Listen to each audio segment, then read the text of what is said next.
Hello, my friends. Hope you're having a great day today. I am behind where I want to be, but it's okay. Yeah, we're gonna just jump right in. We got some stuff to be doing. So let me double check the list. We did Snowcloak last night. So that means that we are going to be doing a few others today.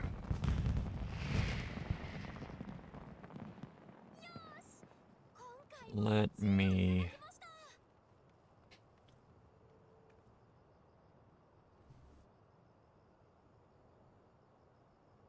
Oh. Forgot to shut something else off and I wasn't done with it, so I'm fixing that before I shut it down. So I apologize for a small hiccup right here.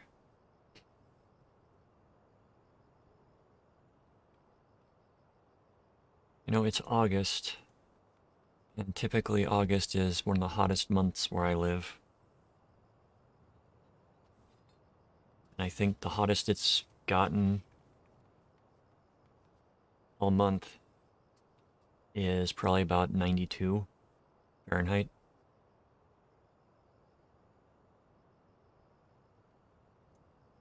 Which is a little bit odd. It's been like an average of 80. So out of the normal. All right. So we got that taken care of. Keeper of the Lake, they have redone this one. It's going to be here. It's going to be Realm Reborn.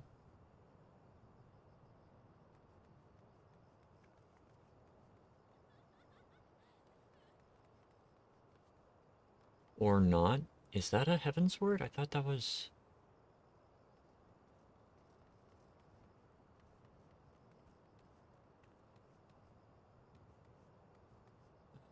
No.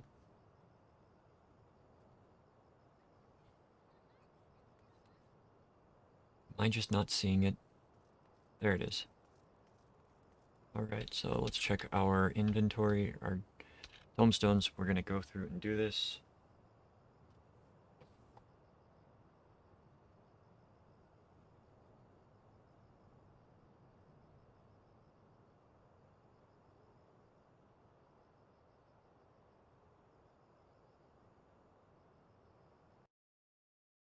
The Keeper of the Lake. 6.2. Alright. First thing you do, pop on tank stance.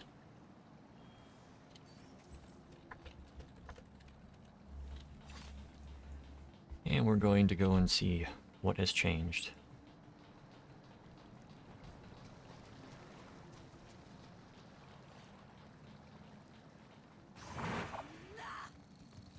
And remember, I'm a tank that has no heals right now. Okay.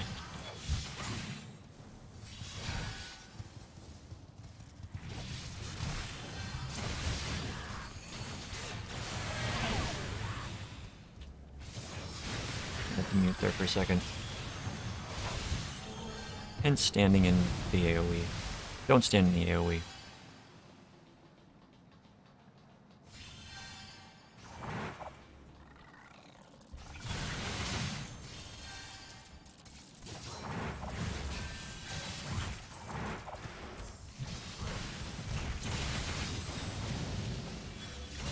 Okay, now we pop a couple cooldowns.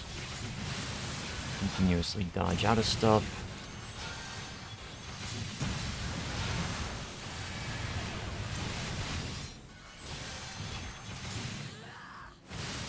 And kill things while the fairy heals me.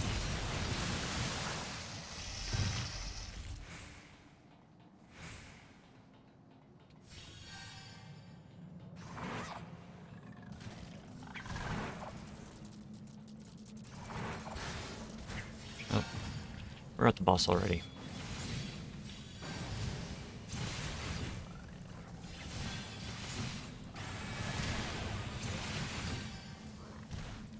Got a feeling there will be some changes to the first boss.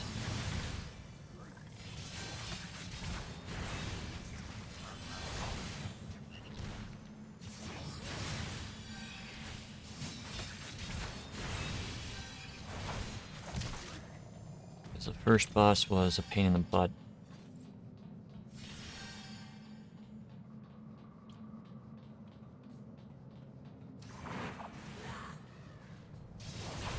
Already, I noticed a change. There are not any flying clones of it above. The boss used to have copies of itself flying above.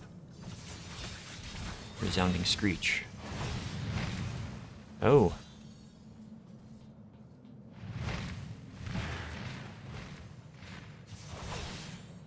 Okay, I'm guessing that's gonna mark those to go off.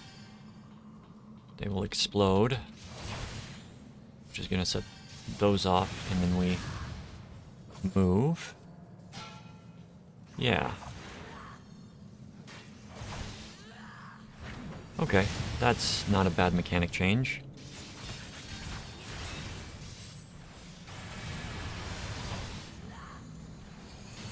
Here comes Tank Buster.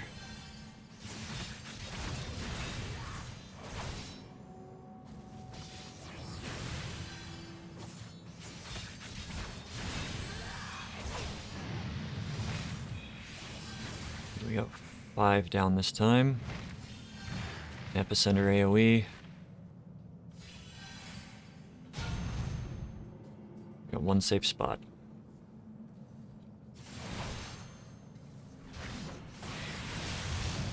Alright, so just pay attention to where the cerulean tanks drop.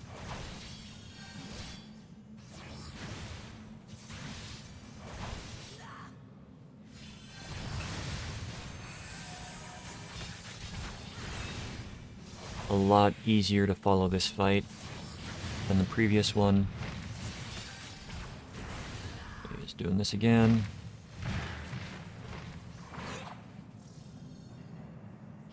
This. We wait for boom.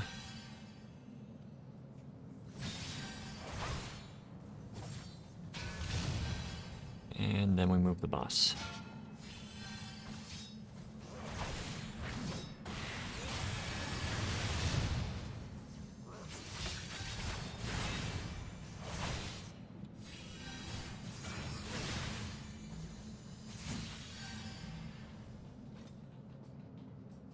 You see the tank buster sign go out and you are standing on the tank, you are going to get hit with the tank buster because it's a very localized stacked damage, or AoE.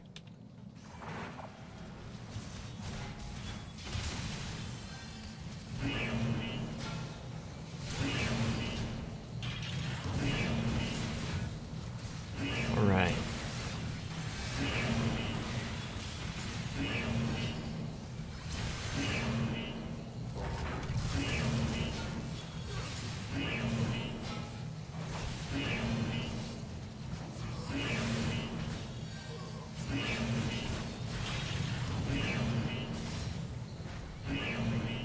Oh, it drops the key. Okay, let them do it.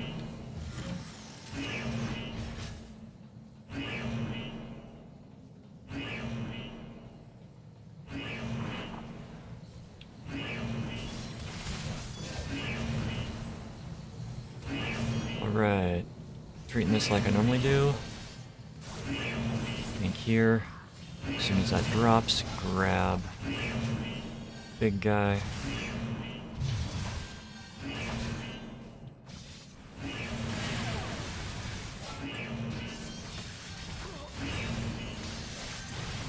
It's funny how difficult these things were back in the day. Not super hard, but considerably harder than they are now.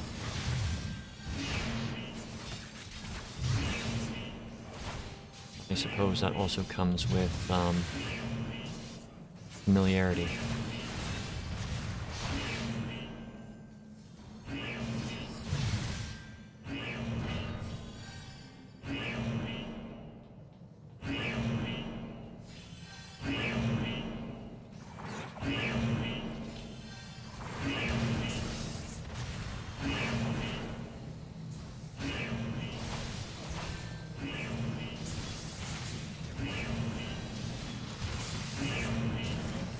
come stand by this guy. Grab you. I don't know why he's just standing there. That was interesting. Immune to stun.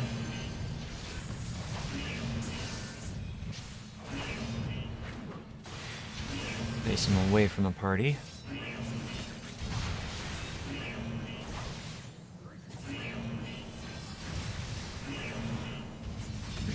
Nope, just the same loot.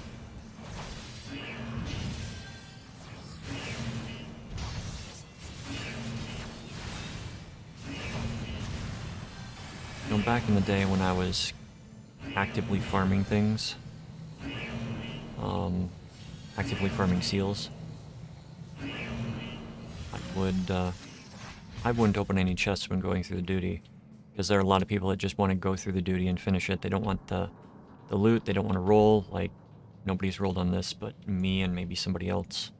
Alright, let's see the Magitech gunship in action. Did you change?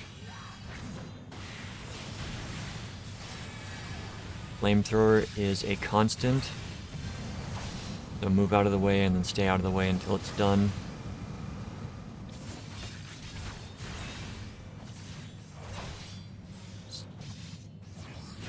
Not targeting okay.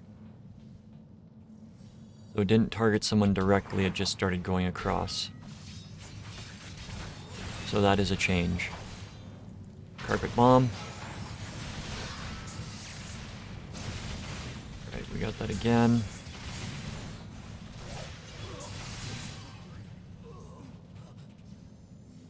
And the ads aggroed me first, it looks like.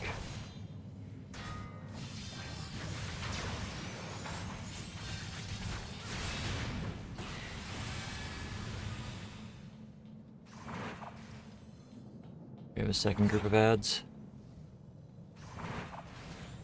Not a second group, just a cohort.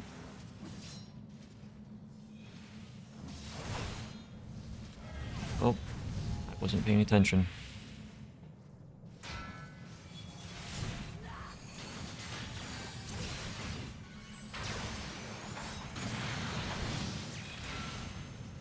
I suppose killing this guy will make the ad go away too. Oh.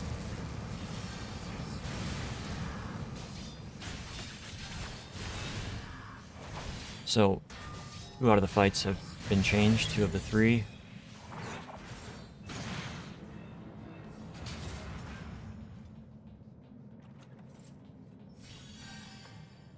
Alright, so what I would do in past dungeons is I just wouldn't open any of the chests, just in the chance that somebody would roll on the stuff. And after the duty was over, I would run back through, or use the return function to go back to the beginning and then run through and open up all the chests, get all the loot. And then I could trade it for seals, so it's a bit monotonous to do that now. Okay, that has not changed. So what I'm referring to when I say that is having the enemies stand in the blast. They will take damage.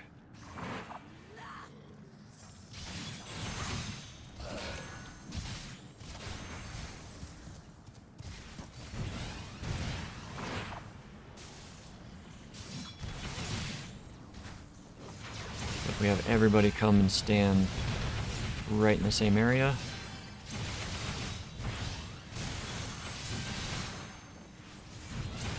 Targets Jojo back there.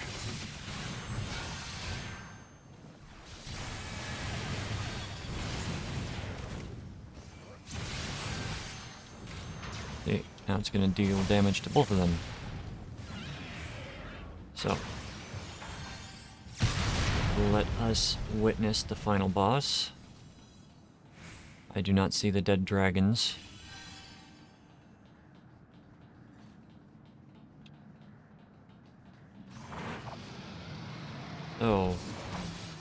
this fight has probably changed considerably.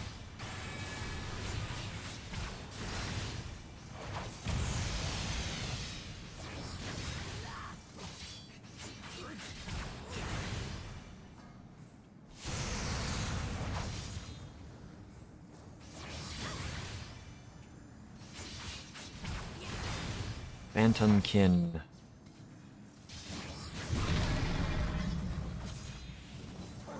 Okay.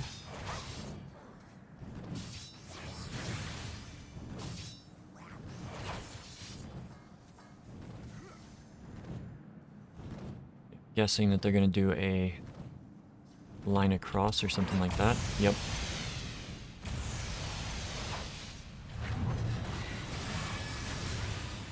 Alright, interesting. Disgust. Grade-wide damage. Phantom Kin. Alright, when they appear, just look at what direction their arrows are pointing.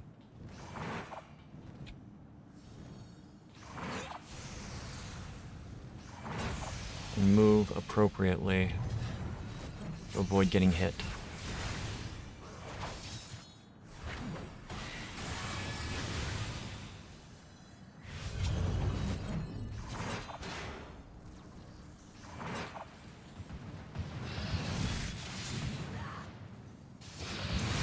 We need to kill these before his ether goes up to max. Alright.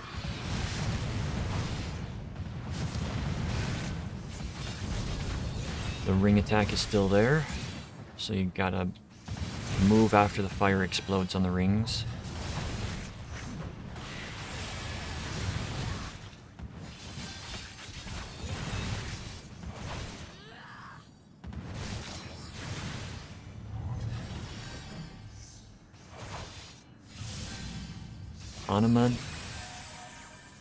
Onamad diversion. Okay. Just raid wide damage, it looks like. Oh, this is an everybody stack. And I think, yeah, stay stacked.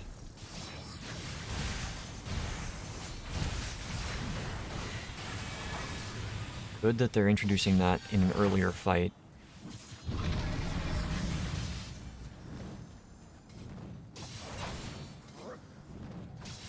That is an attack that most people don't recognize right away.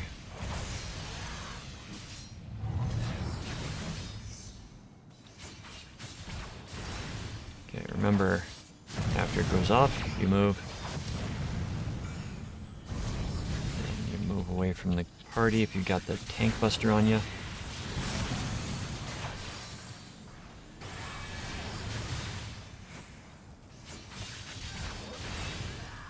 Disgust.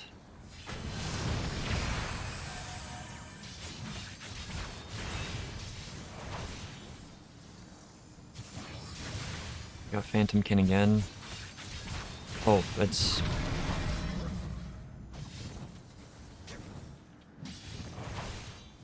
Looks like we can be right up next to the boss.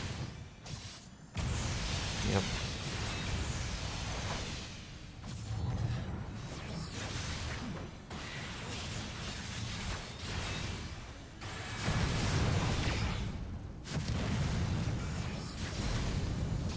Okay, let's get defensive up before it goes out. I'm out of practice, but that's okay. Ankh Morn, stack and stay stacked.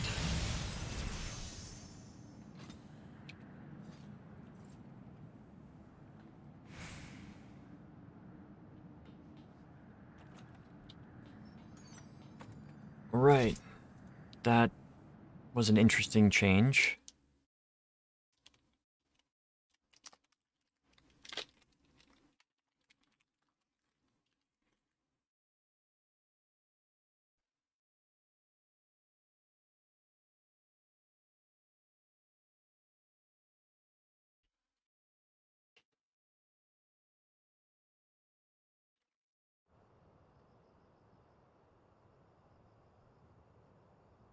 Let's go somewhere where there isn't a holiday event going on. Might load faster when we come out.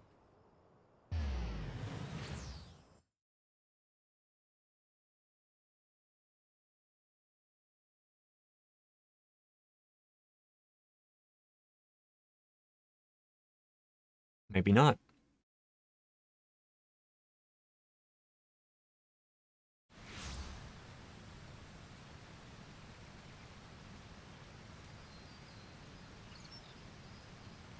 Okay, Keeper of the Lake has been done.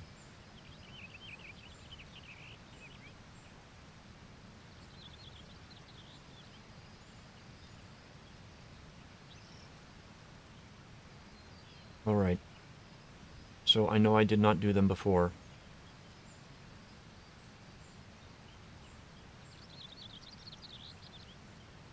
I need to do them now.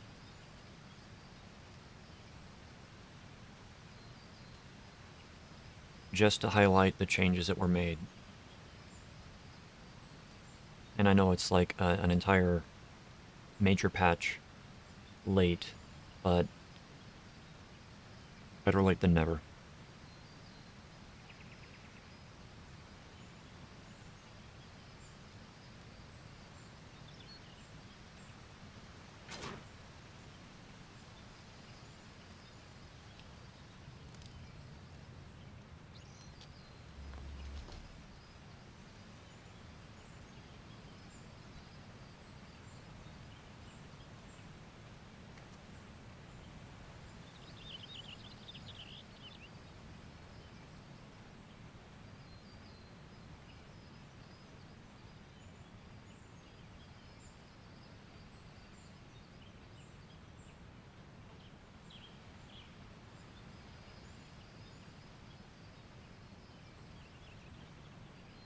Actually quite nice to have a variety in the housing now, instead of just like the same 3 or 4 housing styles in every district.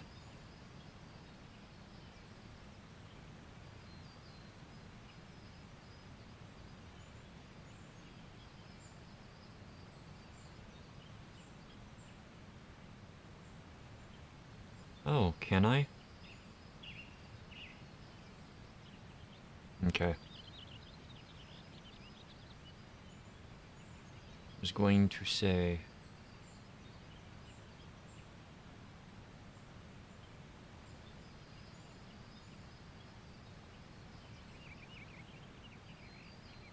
Actually, can I view the adventure plate? Yep.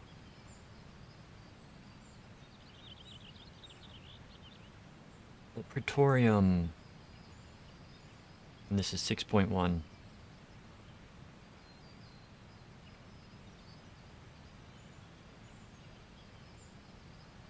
Can't skip these cutscenes. The Praetorium. 6.1.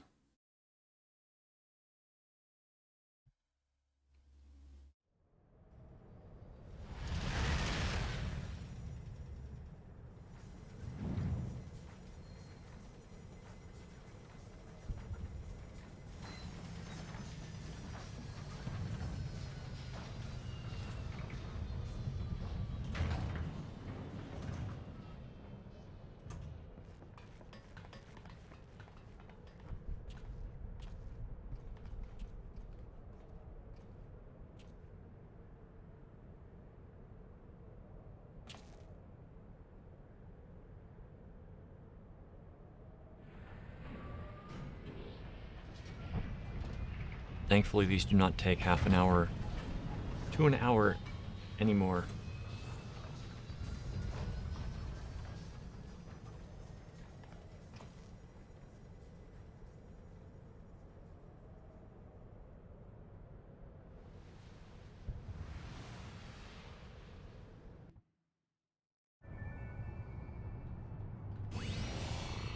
Ink stands on.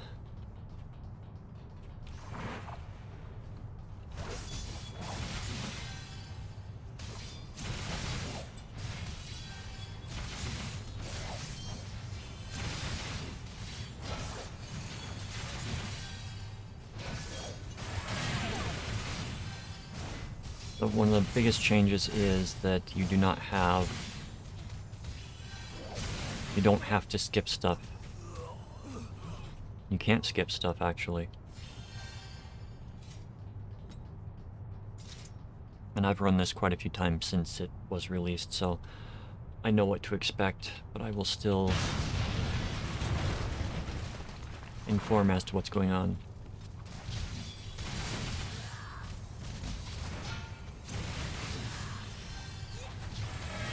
Establish threat, move through the group, face them away from the party.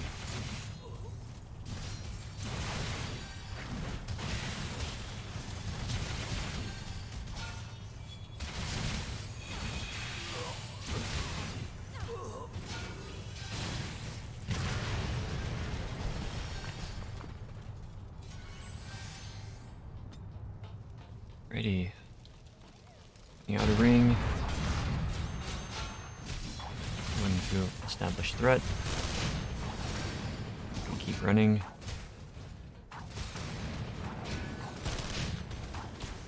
Establish threat. And now it's just a game of dance. There's a circle underneath you, move. If there's anything underneath you, move.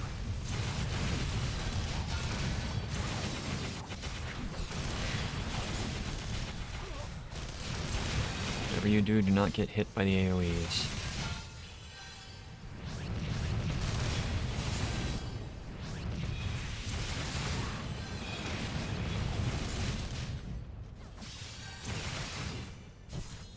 Alright, we'll go through and stun them. Okay.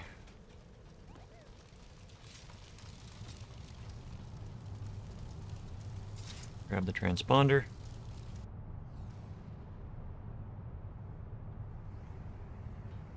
And it teleports us to the first boss.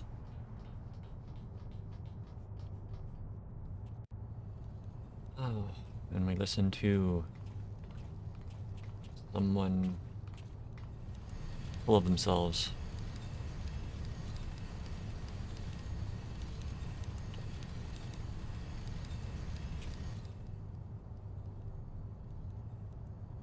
That helmet really looks like he transforms into a motorcycle.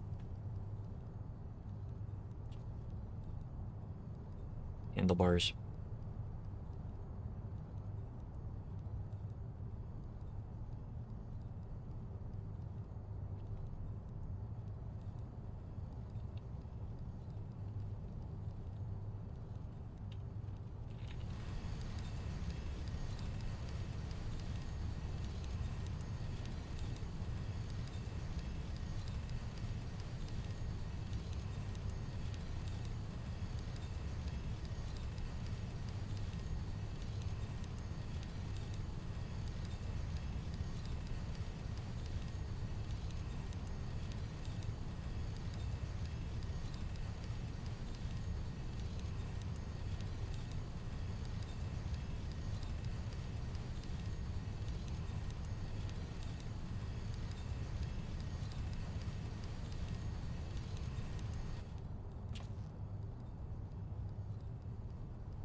Join me, Luke, and we shall rule the universe together.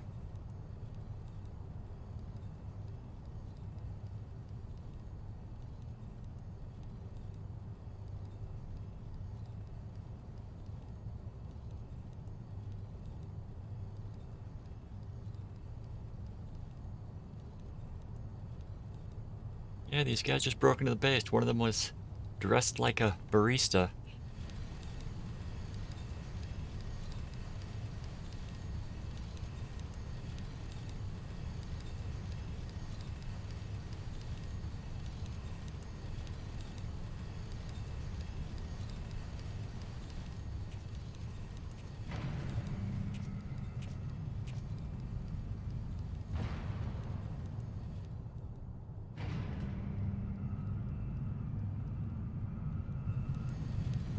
Say hello to my little friend.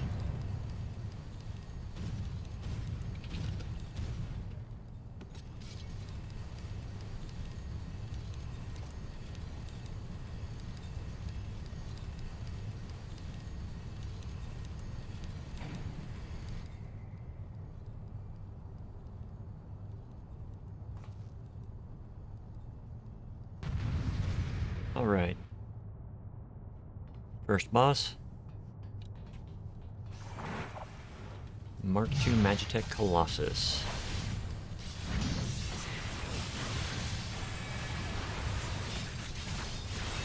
Cerulean Vent is raid-wide damage.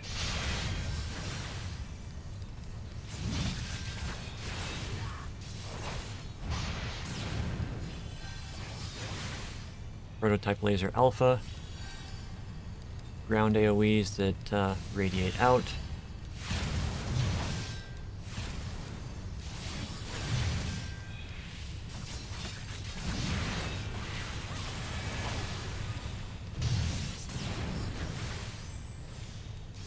Should say progress out.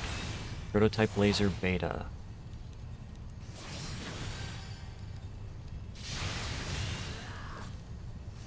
Targeted AoEs.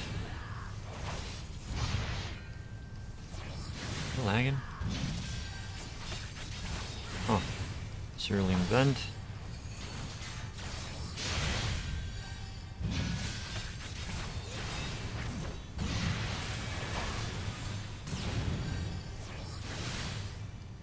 Prototype Laser Alpha.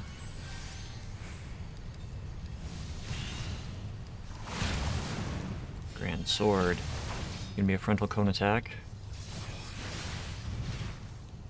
Just dodge out of it. Boss is down.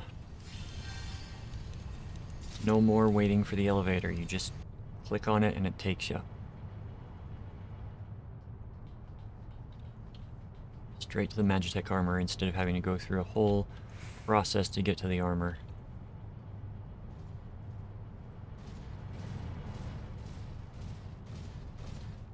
And instead of zoning again after you get the armor, you just head down the ramp.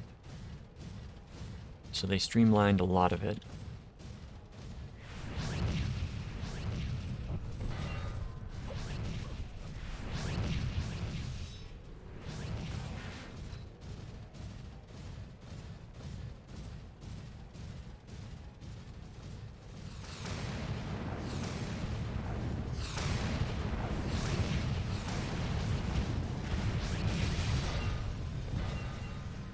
Oh, my mistake.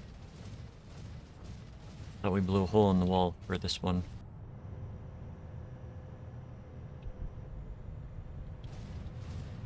And we are taken immediately down here, where we deal with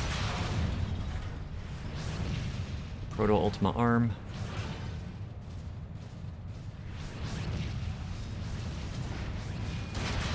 Second arm.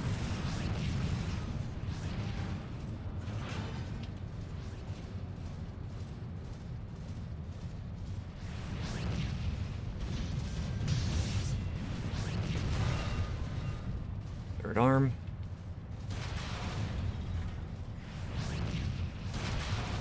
Fourth arm. And then the blast door.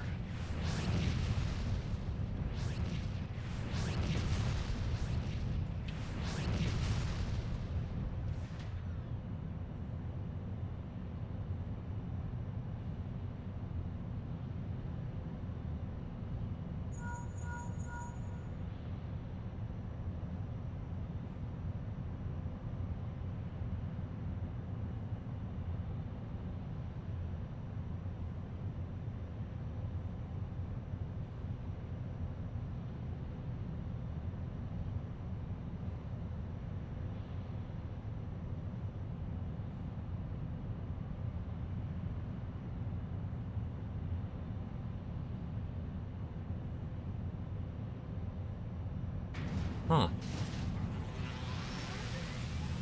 I thought that oh, earrings aren't glamored because of other reasons. Forgot about that.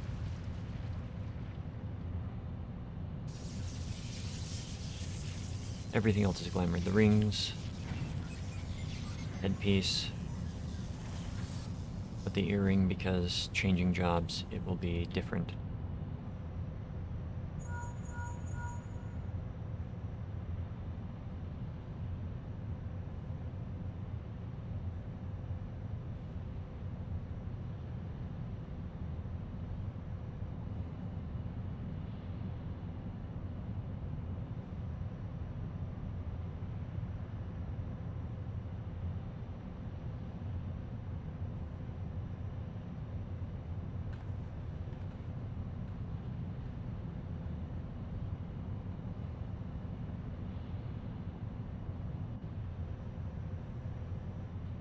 Now then, something that they could have / should have done is just like have the character walk a few steps into this area and then initiate this one so that it's not two separate cutscenes so close to each other. They could have just like faded out on the previous one and faded back up here and moved the characters to the entrance to this room. Instead, we've got a break with a long monologue now.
The only drawback is you still gotta sit through all of the conversation, but at least it's not as long-winded as it used to be. They did cut it down a bit.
Hammer appears and combat is about to begin.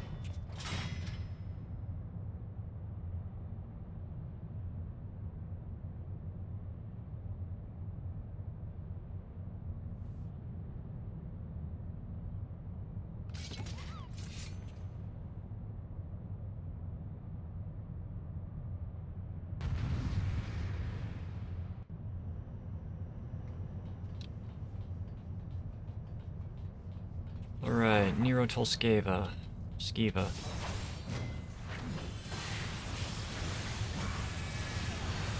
We got Tank Buster right off the bat. Don't stand on the tank. If you're the tank, don't stand on anybody else.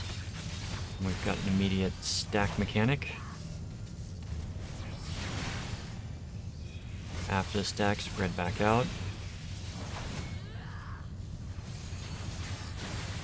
Frontal cone attack.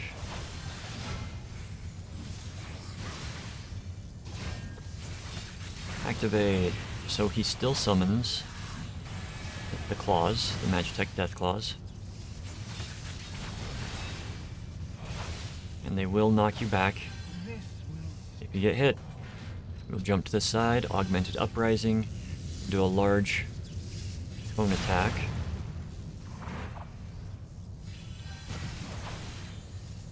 Another tank buster.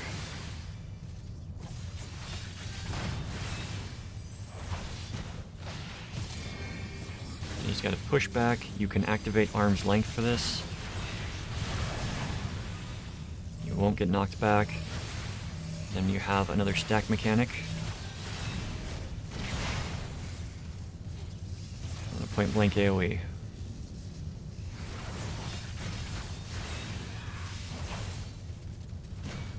It is an uprising, frontal cone. Activate. He's summoning another one of the little minions. I think he will die before it comes out. Yep.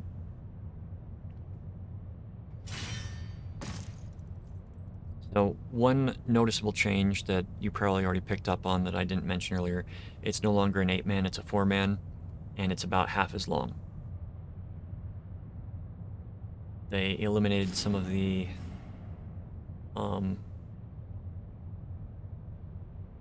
passages, some of the combat. Did they get rid of a boss? I'm trying to go through it. I think it's still got the same number of bosses. They just... No, it does not have the same number of bosses because they got rid of the stuff at the end. The fight against Ultima is now a separate fight.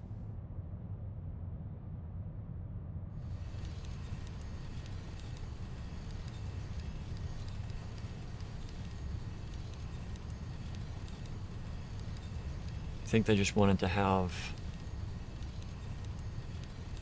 I think they were just testing things out to see what worked for people and what people gravitated towards.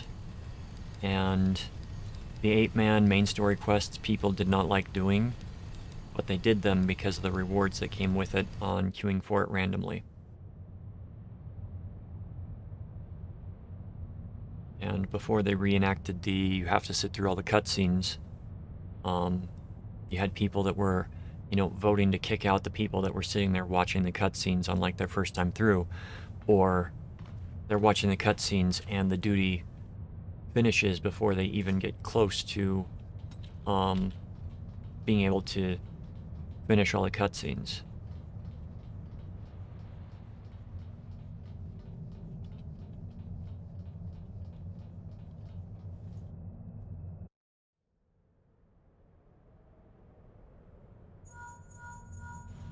Look for the lift's control panel.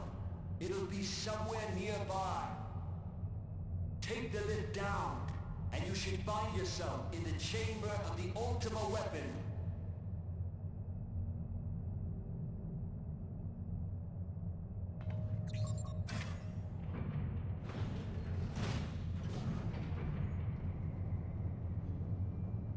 There are some new hairstyles available for bunnies, so I might check some of those out later. Keep your eyes peeled. Gaius could be waiting for you down there. Oh, and don't even think about Don. You're too bloody useful. The interference is getting worse. I don't think the connection will last much. How convenient.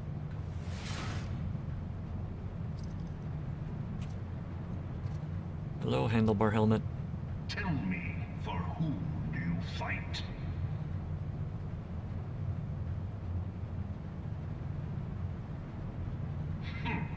How very glib. And do you believe in Eorzea?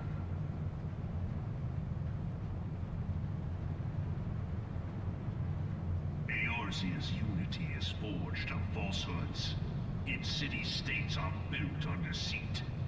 And its faith is an instrument of deception. It is not but a cobweb of lies. To believe in Eorzea is to believe in nothing. In The Eorzea, just the absolute beast irony tribes often summon of his gods words to right now. fight in their stead. Though your respond in kind. Which is strange, is it not? Are the 12 otherwise engaged? I was given to understand they were your protectors. If you truly believe them your guardians, why do you not repeat the trick that served you so well at Cartano and call them down? They will answer, so long as you lavish them with crystals and gorge them on ether. Your gods are no different from those of the beasts.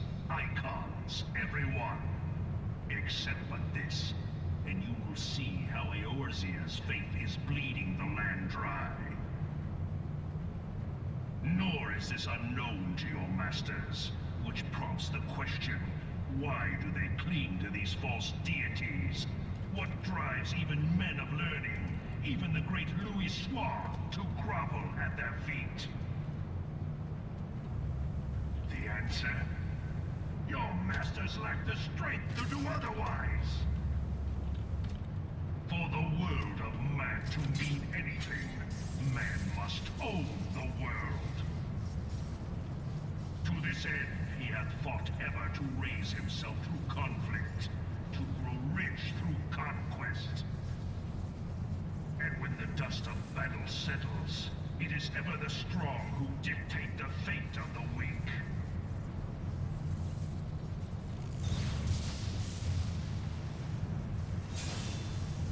Knowing this, but a single path is open to the impotent ruler, that of false worship, a path which leads to innovation and death.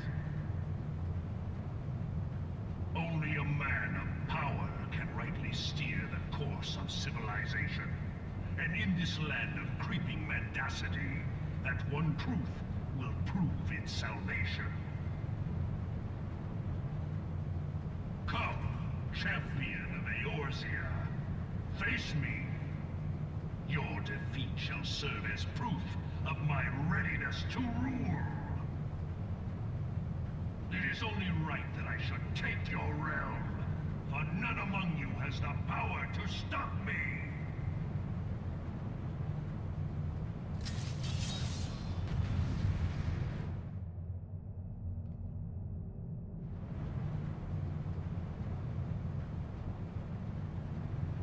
Last boss.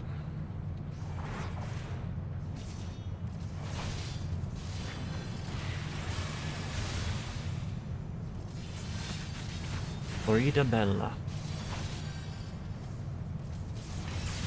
Raid-wide damage. He runs to the middle, he does the cross attacks, which will shoot out in front of him in a line. Just dodge out of the way. Phantasmata. Creates clones of himself on the edge. Just position yourself between the X's so you don't get hit. You got a tank buster coming out.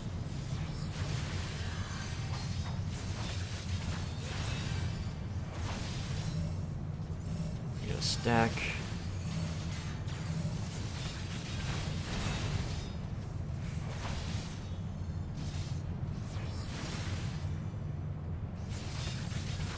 Okay. Ductus. He summons moving ground AoEs. Just move out of the way.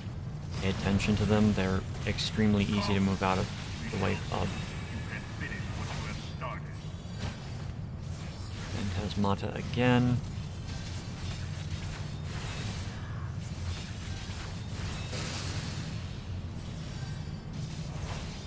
Right, after this, we'll probably enter phase 2.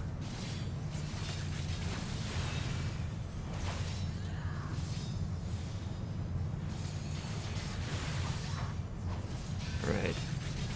Phase 2 incoming. He splits, you gotta defeat each one of these before the blade energy reaches maximum. It's really easy to do.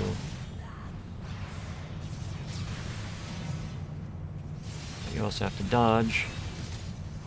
the attacks that he's setting out while doing it.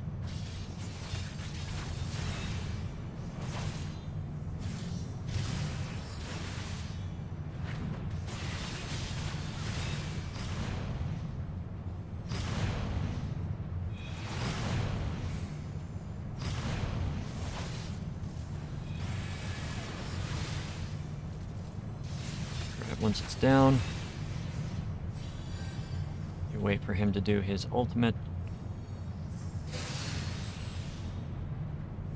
Sometimes you'll have to wait for an attack to go off before he does it. Mine by right.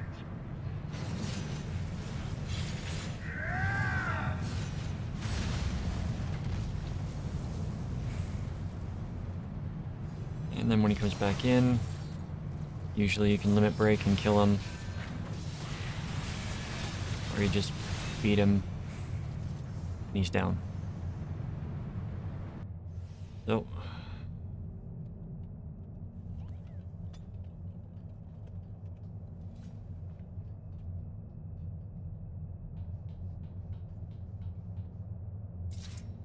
alright, that is that one down.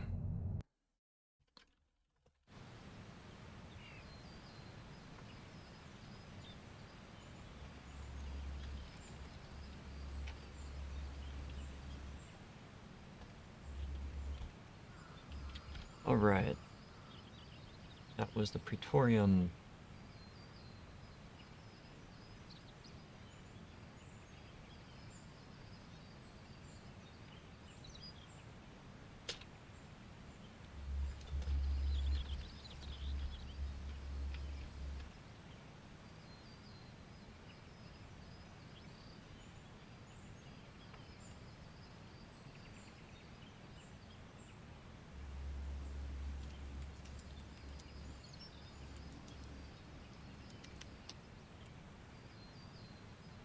Queued for the next one.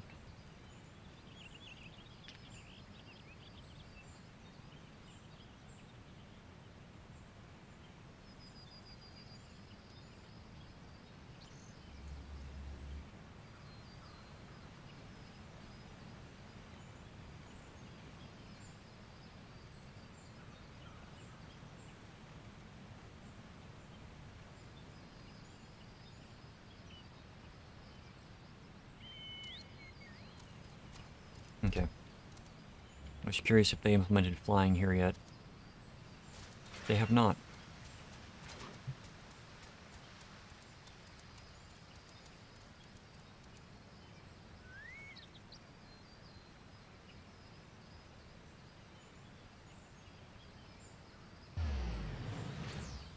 Let's go visit my other character's house.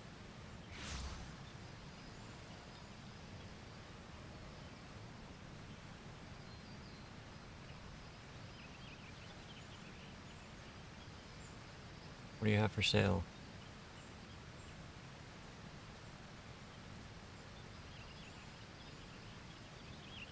I don't know what that symbol means.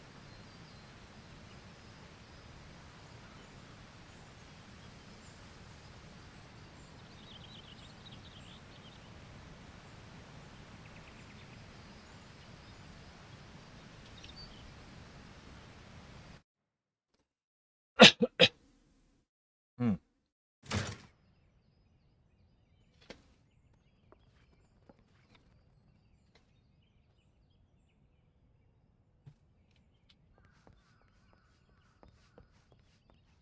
Porta Decumana.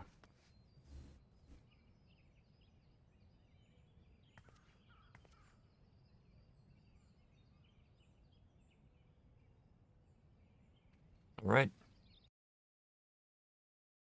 The Porta Decumana. 6.1.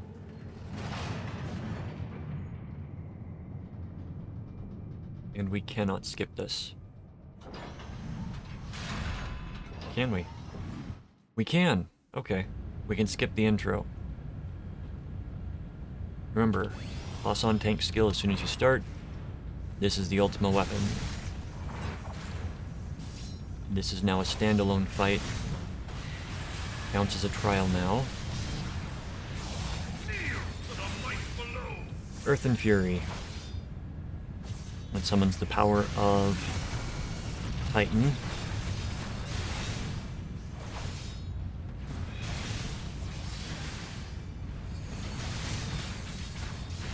We'll drop an Epicenter AoE. You run away from it, you take less damage the farther away you are. And he's going to do the landslide attack. And then the weapon's going to do a landslide attack. If you get hit with it, you will be knocked back. There's no platform to fall off of, though. Way to the land comes out. You just dodge out of those.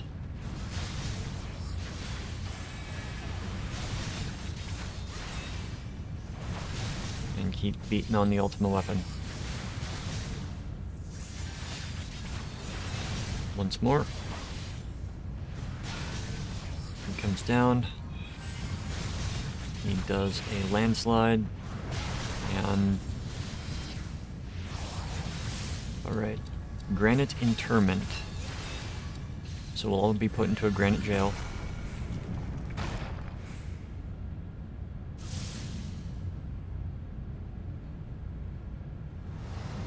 And then we let the cutscene event happen.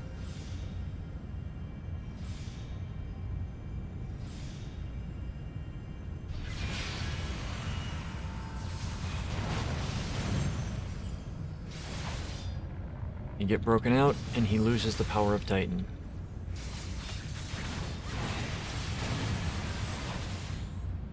So, now that Titan's gone, what's the boss gonna do?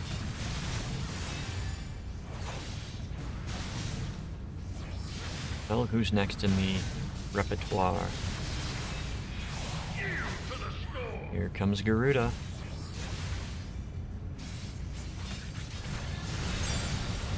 Problem with having Garuda here is we're gonna have to run to the middle. Yep. Eye of the Storm coming out. Get to the middle. And get away from the side that Garuda drops down from.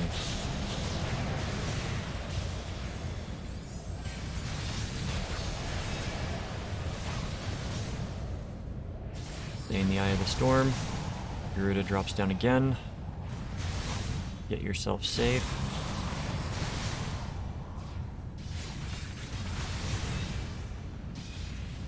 And the Eye of the Storm disappears.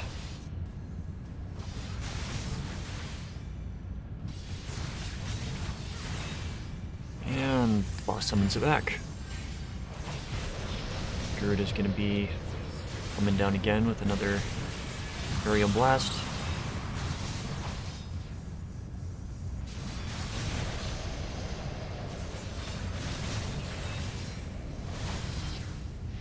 Okay, boss returns and starts casting Vortex Barrier.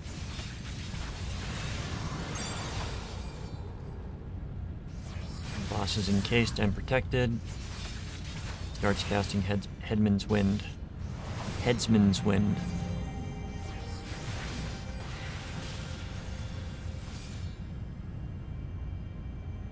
Eidolon once more goes Deus Ex Machina. And Garuda is now felled from inside weapon. Now we fight the Inferno as Ifrit comes out.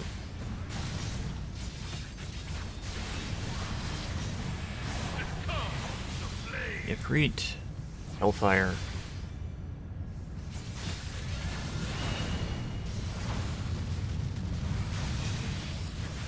Grade-wide damage from that attack. Radiant Plume.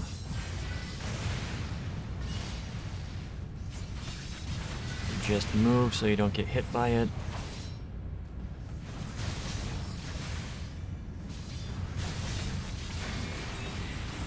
We got the knockback.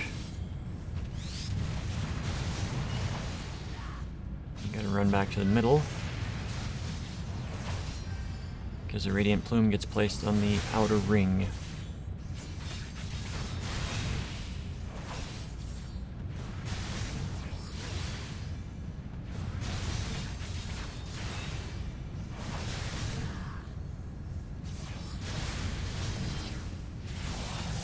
Alright, here we come. Radiant Blaze. We can still attack while we're doing this.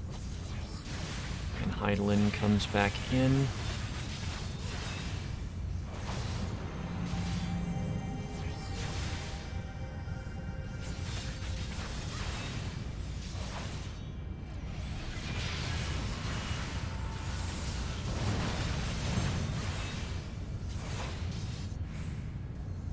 And Ifrit has been defeated inside the weapon.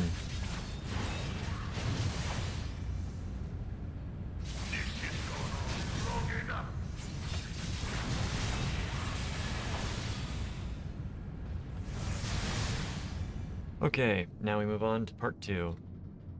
But the Ultima weapon is all-powerful! Why does my enemy still stand? Can her strength truly be so great? It is the blessing of light that confounds you.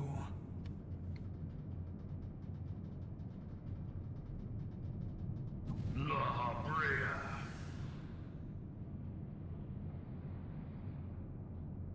Your foe acts under the protection of the crystal she bears. So, this is what empowers her. Beyond mortal limits. If you are to prevail, the hammer of darkness must needs be brought to bear upon the shield of light. And so it shall, for the Ultima weapon is host to a power of which you are as yet ignorant. Speak plainly, Ascian. The heart of Sabik. It is the weapon's core, an enigma whose surface even the vaunted scholars of ancient Alec failed to scratch. The magic within has lain dormant for eons. Of what magic do you speak? A spell without parallel. Ultima. I sought the life force of the primals for no other reason but to quicken the core. For the true power of the Ultima weapon lies within its now beating heart. La Brea, what have you done?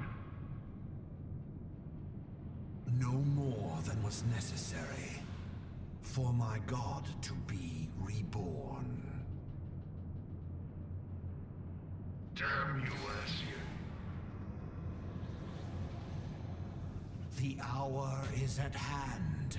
Behold but a sliver of my god's power.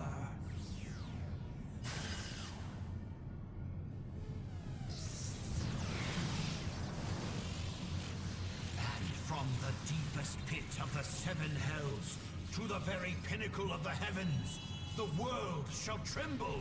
Unleash Ultima!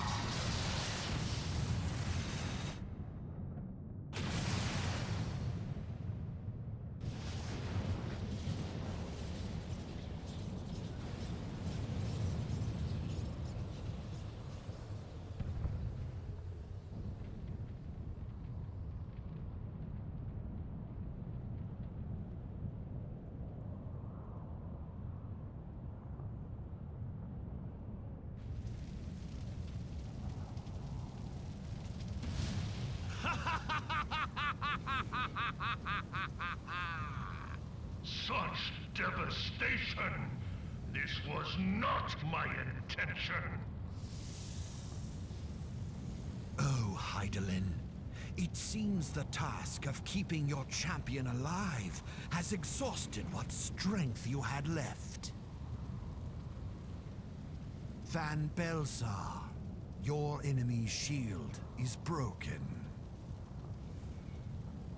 The rest I leave to you. We will speak later, Ascian. But first, I must deal with you.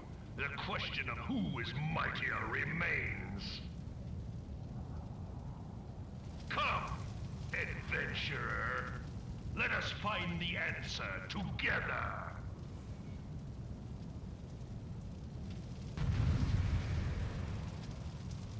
All right.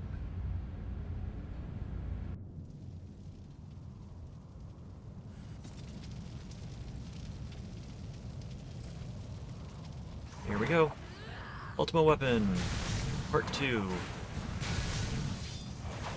Tankin', pull through, spin the boss away from the group. First thing we got is homing lasers, which is a tank buster. Off cooldown. Boss will turn and do the tri-direction ground lasers. Just dodge out of them if you can. Should be easy to dodge. Homing ray is going to target everybody with an AoE that cracks them, so don't stack on each other or you take more damage. Tank purge, I believe, is the raid-wide damage. Yep, tank purge, raid-wide damage.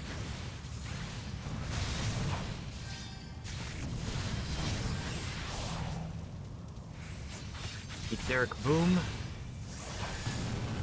Get knocked back, and then we've got the balls that we got to run into. You just need to have somebody run into one of each. One of the pair. We'll destroy two. Okay, we got laser focus, which is targeted, stack, and then he's got his laser beam. Didn't quite catch the name of it. He summons bits out that are going to do random directional attacks. I just had a net hiccup there.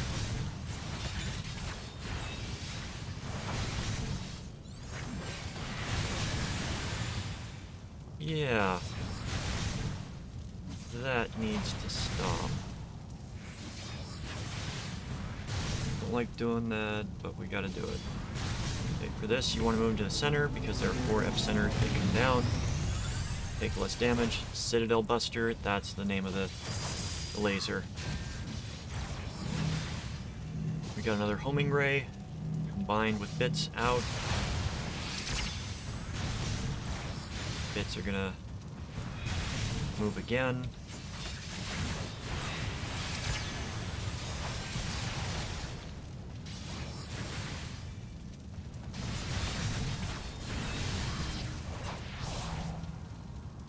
Tank purge, okay.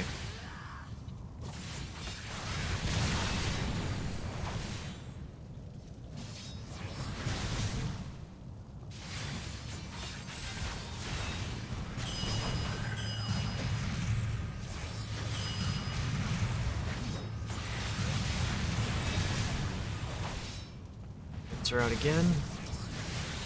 Don't stand in front of it for the Citadel Buster. The bits do a different layout this time. They go and make 4 corners available. And then he does epicenter AoEs. And lastly, Tank Buster.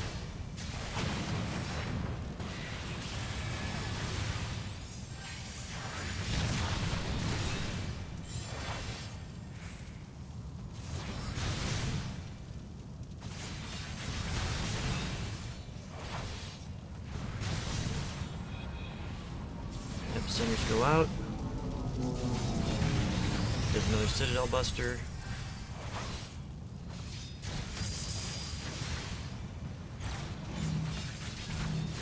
And we get targeted. Bits will change their location. Laser focus. Stack up.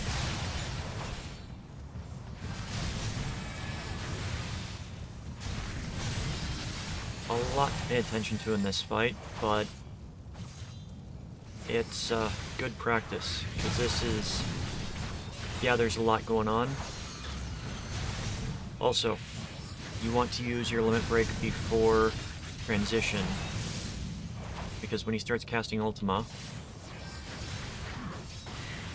you've got to DPS the boss down very quickly,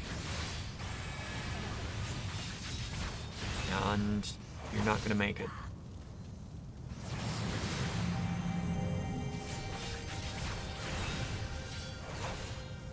Well, we actually potentially might.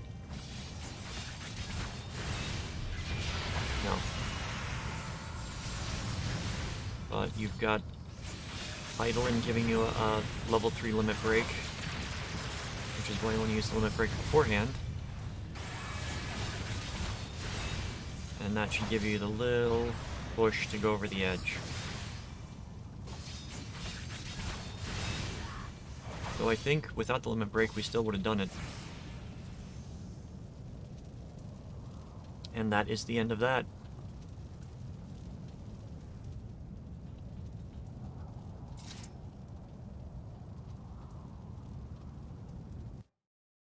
Alright.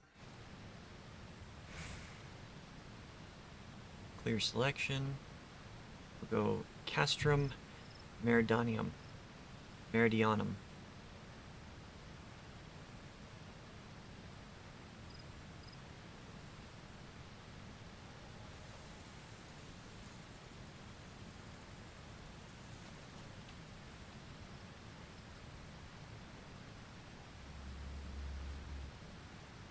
Alright.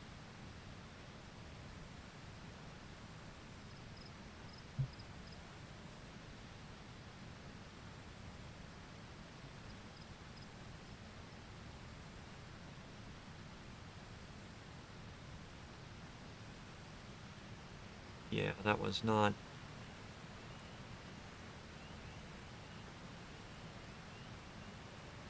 The program that I thought I had disabled was running and was,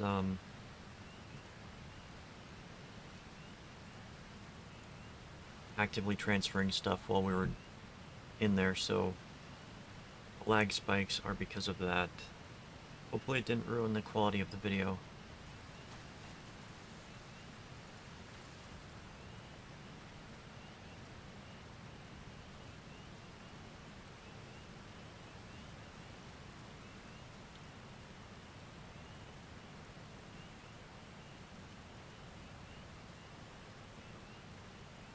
Lakakus.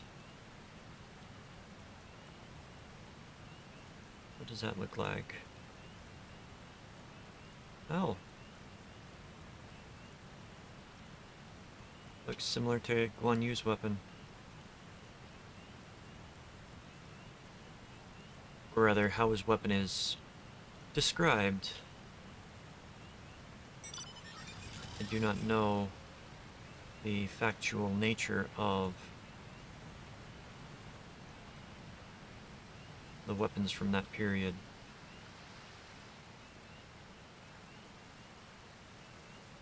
I used to be so obsessed with martial arms. Like knowing what they are, what their actual name was, and, you know, yeah, I learned a lot of the wrong names because, hey, it's America, and a lot of the replica weapon vendors don't bother to name things properly. That's why a lot of things are called samurai sword or ninja sword instead of what they actually are called. Katana is easy to say, but there are some others that are not as easy to say. I can't recall off the top of my head what some of them are.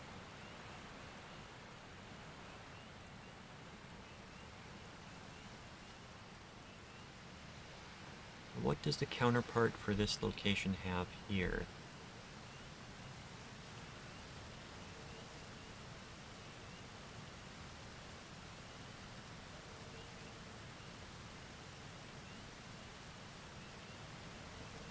Seriously?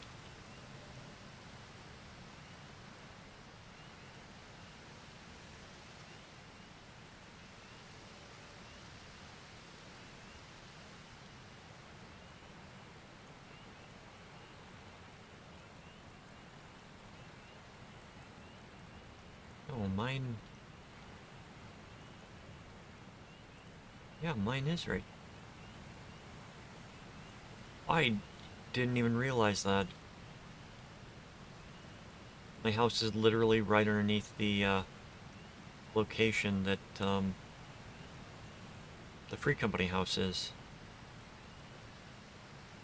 If it were in the same ward, or it's the same part of the... Because there's the waterfall. Now. Nope. That is... They do not have a bench in the back, meaning that this is not an appropriate house. You want to know what I'm talking about?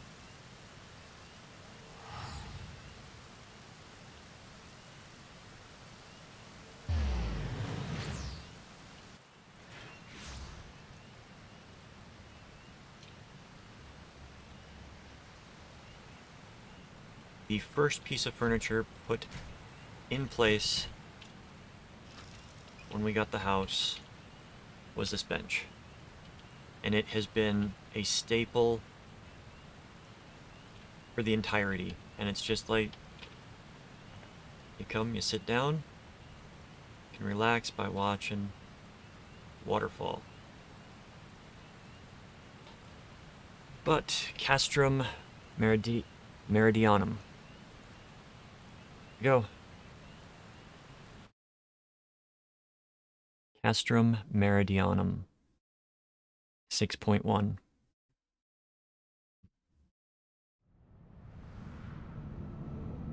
We can't skip these scenes. But,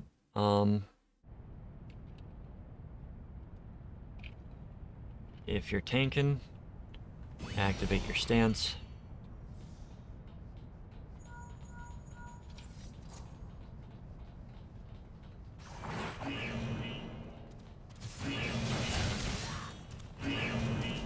Alright, so on the initial pull, they put a wall in between so that you can't do a full end-to-end pull, which would honestly probably kill most tanks.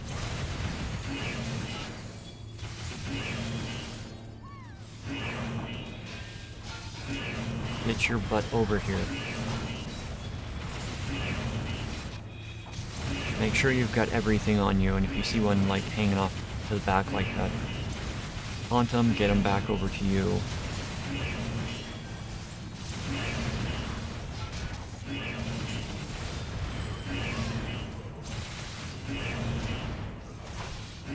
Alright, once that's done, make sure to smack the enemies.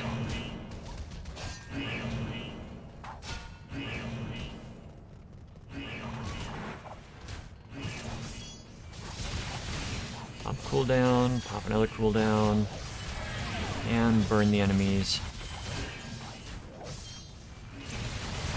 like they are last week's refuse.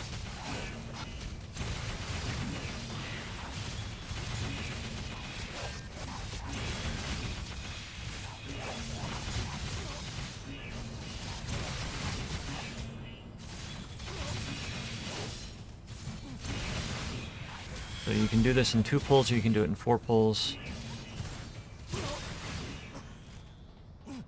The first boss is still the Black Eft.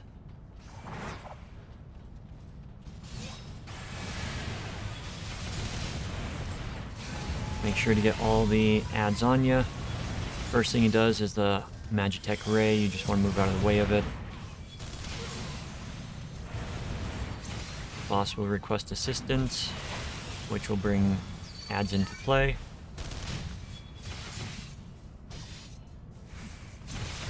So, it looks like they initially aggro on the tank, but I don't know how effective that initial aggro is, so it's good to go over and smack them once to establish some more threat on them. Requesting assistance again.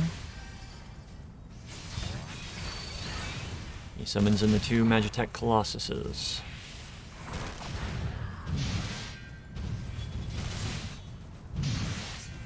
Which I will target one.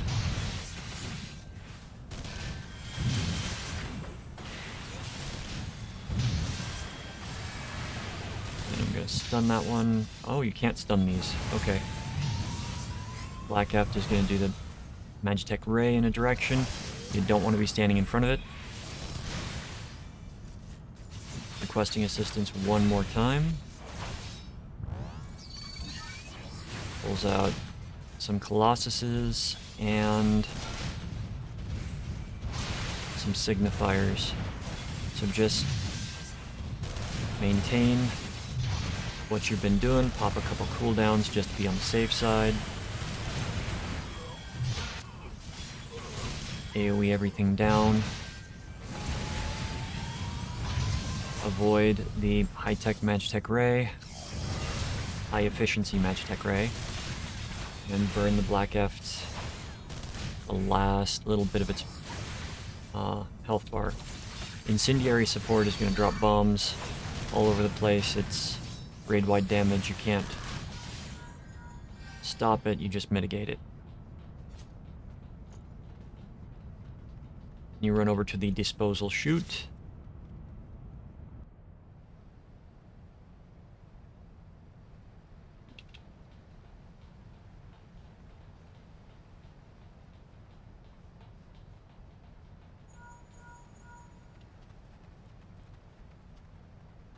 Okay. You no longer need to turn off searchlights. There were no searchlights at the beginning. The searchlight that was along here is gone.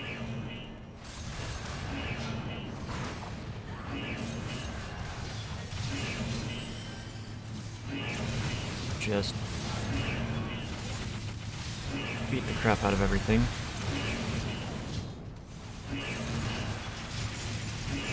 Avoid the AoEs.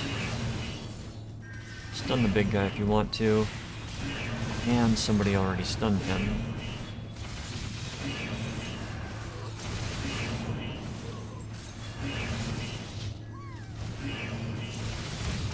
Interesting. I didn't know any of them had a stun, unless the white mage. I didn't see a holy go off.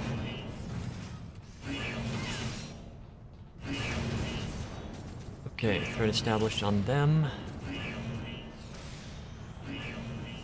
Come up, grab the vanguards. Now I know some people might be wondering why I do a jump while pulling. And it's a very simple answer. I do jump while pulling because if you're mid-air and if you've got the settings turned on to where you will turn in the direction of your skill, if you are running and you jump and you use a skill, you will not turn in that direction as long as you are still changing your direction while you're running. What I do is I use the right mouse button to adjust my camera view while I'm running. Launch the shield lob out, and prevent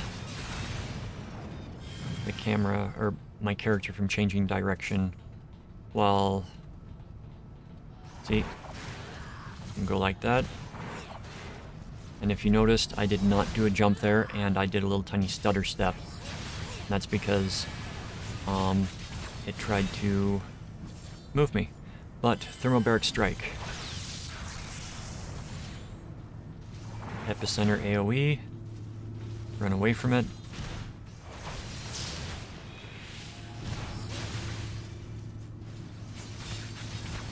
Boss runs back to the middle. Hypercharge. You got ranged attacks even if you're melee. Use them.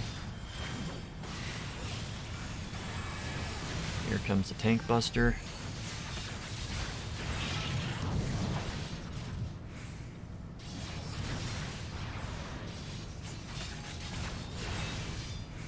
Keep forgetting I have their defensive skills. Alright, we got another epicenter. Run away from it. Dodge out of the overcharge. Boss runs back to the middle. Targeted support.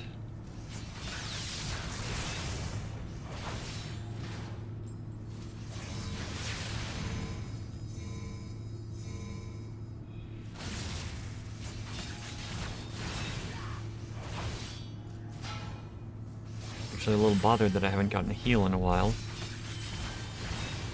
Okay, we got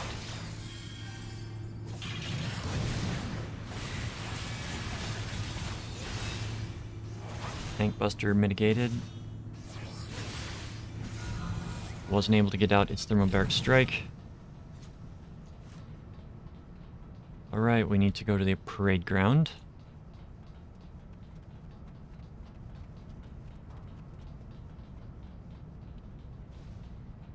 We got a Colossus. We got Vanguards.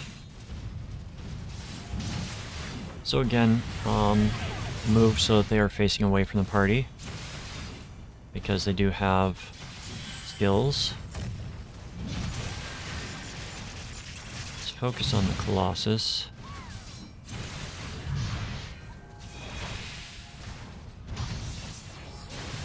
I've got threats, so I'm going single target on the Colossus. And looks like pulleys are going out.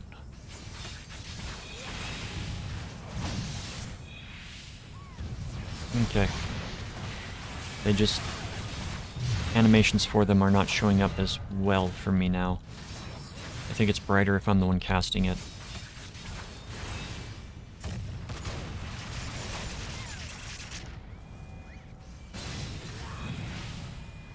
Right. Wrong way.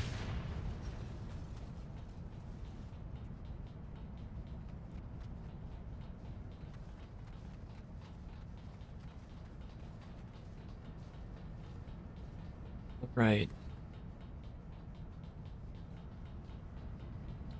So, you no longer need to put out the lights up there. Just come in and AoE the group down while Sid blows up the field generator. No more shooting at things in the sky.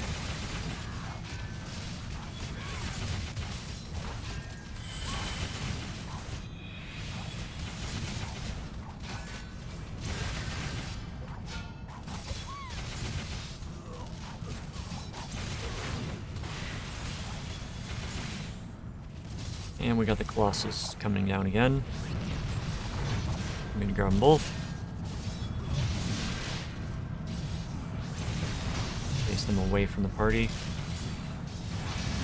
Because they do Grand Sword.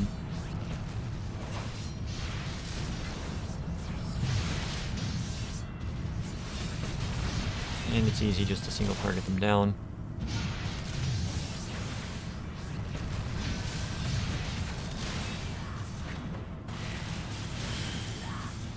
Crap. Done the wrong one for that. Get hit by the Grand Sword. Okay, we'll target the other one.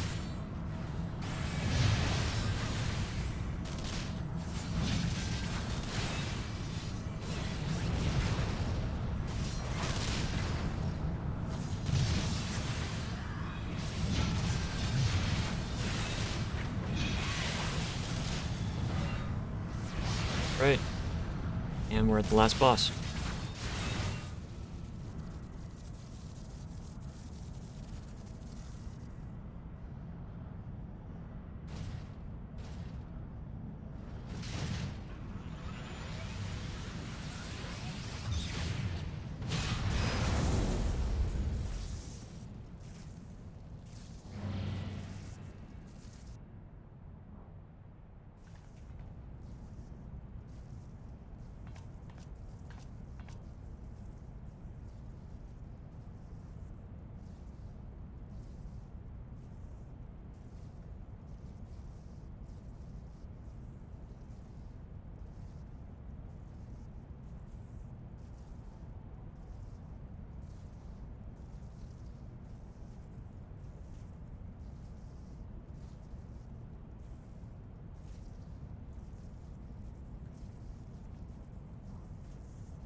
It's almost like people don't want to be oppressed.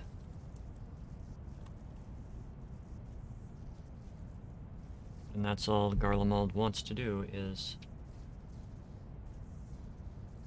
colonize and oppress.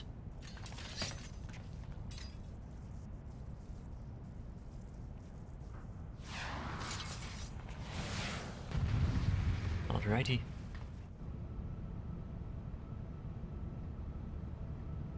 So, Livia Sas Junius.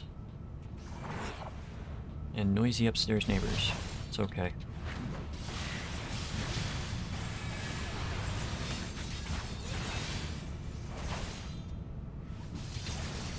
Artificial plasma is raid-wide DPS.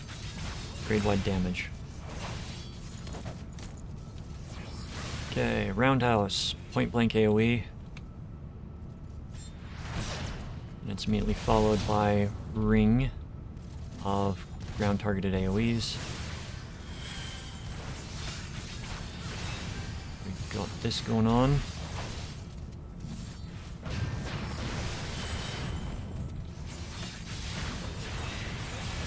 Tank Buster.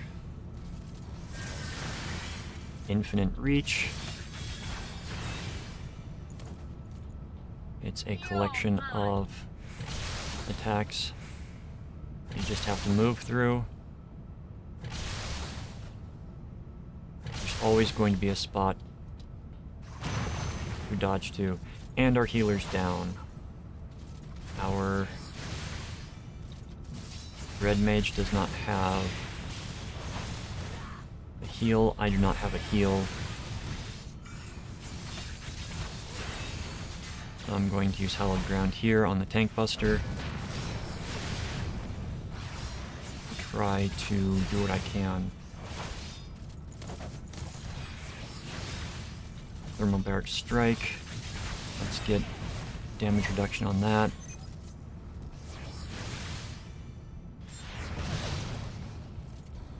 You dodge the epicenter AoEs as best you can. This one's gonna hurt. Yep, that hurt. Let's use a super potion.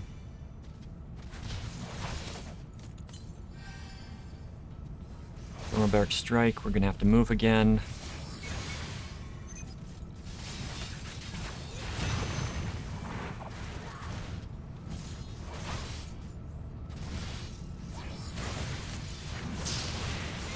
And we got the roundhouse.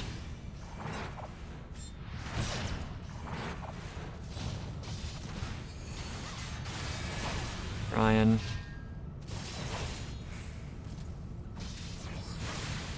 Artificial plasma, that's probably gonna kill me. Yep. Alright.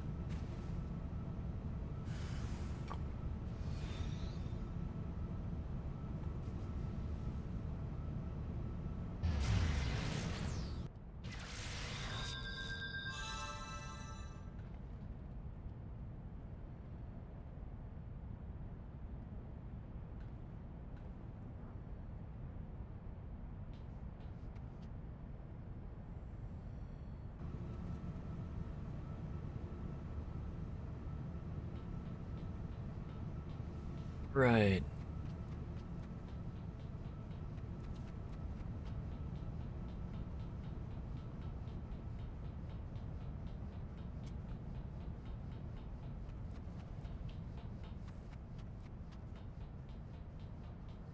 So, difficult to do without a healer. Some fights you can do without a healer, but if I were playing as warrior, I may have had a better chance because they self-heal a little bit easier.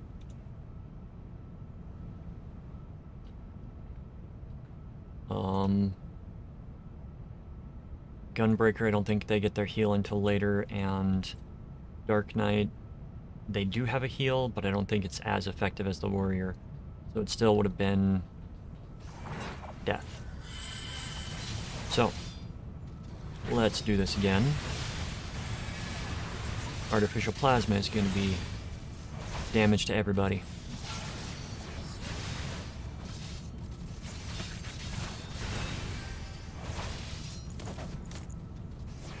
Okay, roundhouse.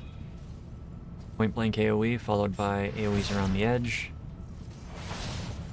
Dodge out of everything.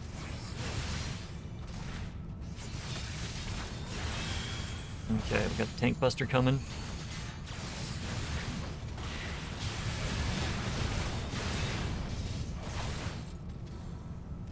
Algia climb. It's the tank buster. Infinite reach. So, you want to move and stand in a spot where it's going to be safe.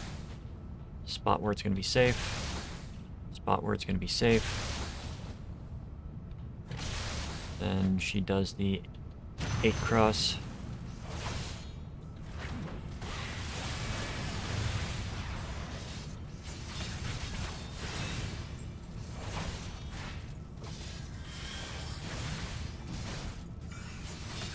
Tank buster coming again. I'll pop Rampart with it so that it's not as damaging.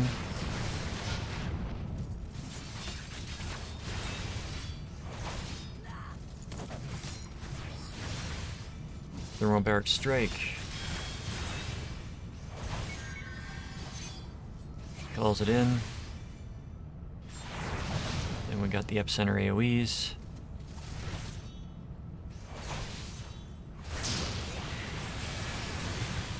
Got a tank buster.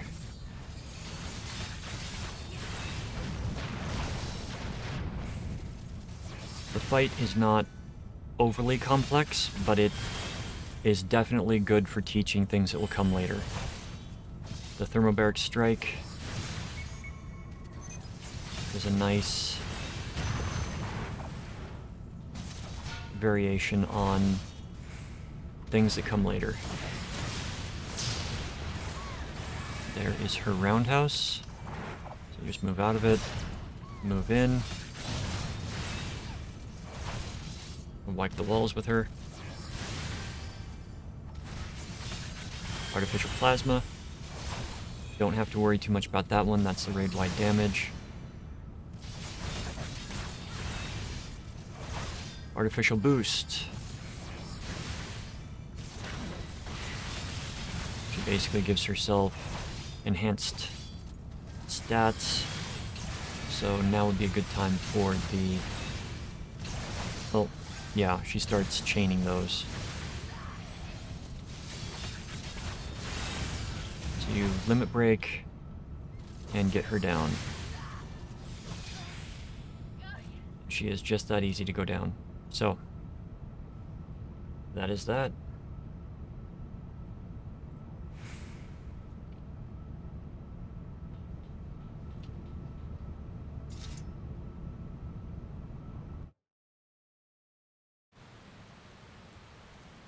Alright, we got those taken care of. Let's mark those off the list. Oh, I'm not gonna do the raids today. But I will get to those this week with the changes. Some the Eerie, the Vault. Let's do Thorn March Hard.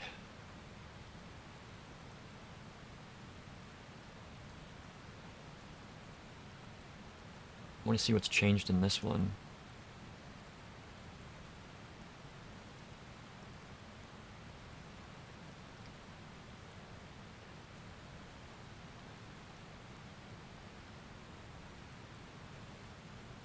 Are you picking me up, Mike? Yeah, you're picking me up. But yeah, where that house is where Sav's house is. Thorn March Hard.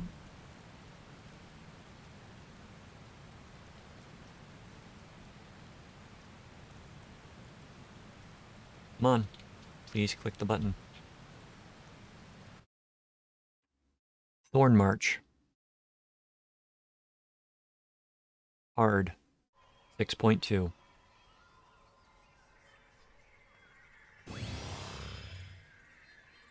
Alright, Whisker Wall.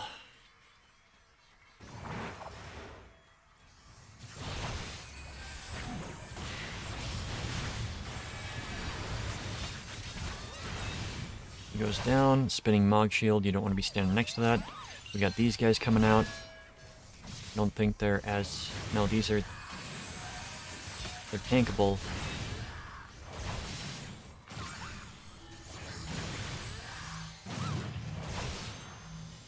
Okay, you have that ability going out. You don't want to be standing underneath it.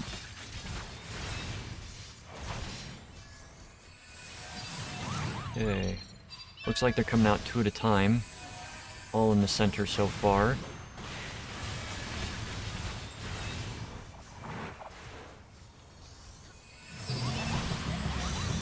So the Holy's gonna hit everybody, and his frontal cone is... You just have to move. Alright, we got 2 more coming out.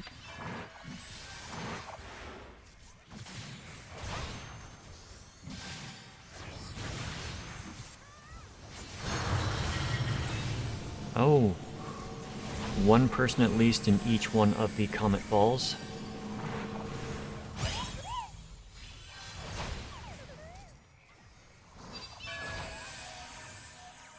Alright. They're gonna come up.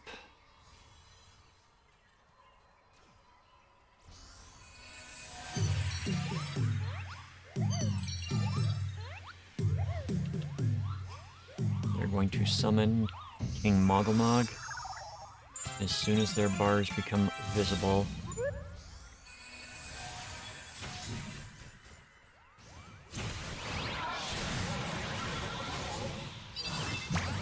Okay, so they disappear.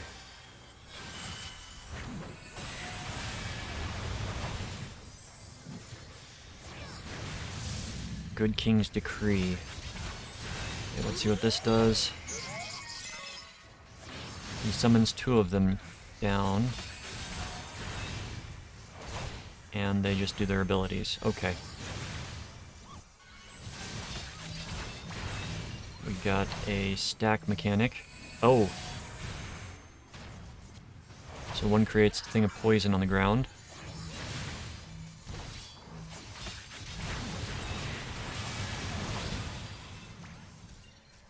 Holy. Oh, get Jack healed up. Good.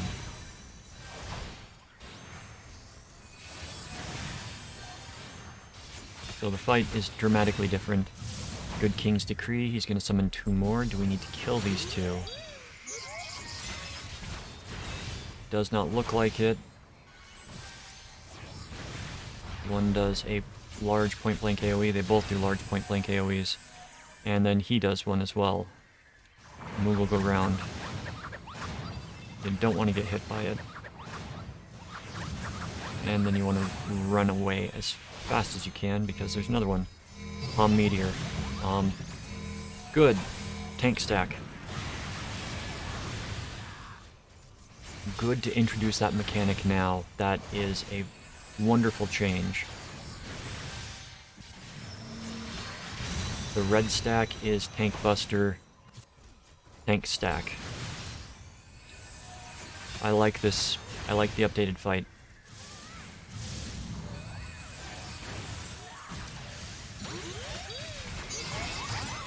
King's Decree. And he's down. So we'll toss that out to Slaughter. Read on the axe. Need on the coffer. Can't need on the coffer because I've already got it. Okay. But we'll wait for the axe.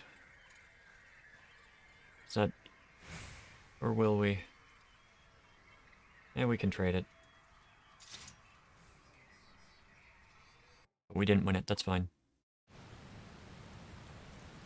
Right. Updated fight is more suitable. And it is a teaching fight now, instead of running around what the hell are we supposed to do in this fight. Let's go inside and fix our gear. And then we got 3 duties left to do, 4 duties left to do tonight. So we'll knock those out in the next hour.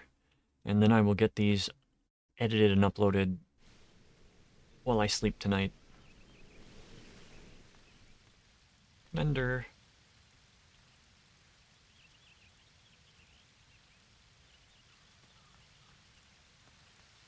Alright, so we don't need to change gear, we need to come here, clear selection. So the Eerie, Somal, the Vault, and Neverreap, which are all Heavensward dungeons. Eerie, the Vault, and Neverreap. That was my ankle if you heard that. Alright.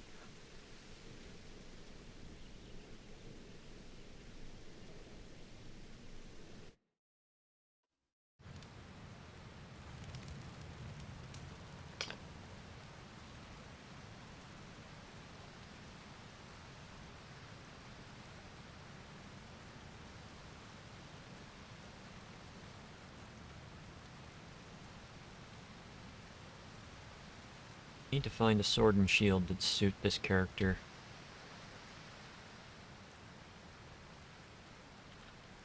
I mean, can we dye this thing green? We can. We dye the shield green. We cannot dye the shield. Oh, they're different. Oh, that's because I bought the shield.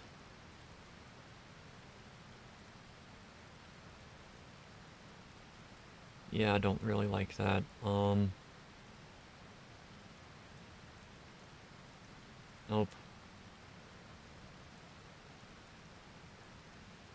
Nah.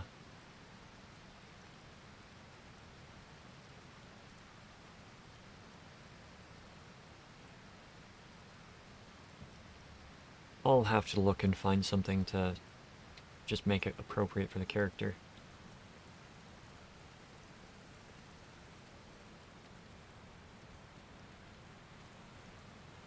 I'm excited to see what's changed in these dungeons. And then later this week I will go through the World of Darkness, Lost City of Mahak, and Sky, and see what's changed. Because I'm sure that they have... I mean, Dun Sky is one that I know is...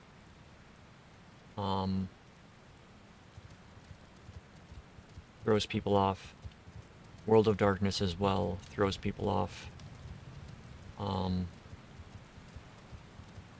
Lost City because of Ozma and the second boss.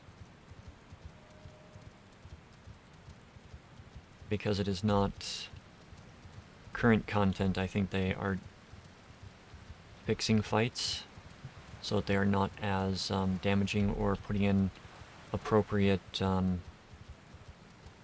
ground displays for attacks. We shall find out.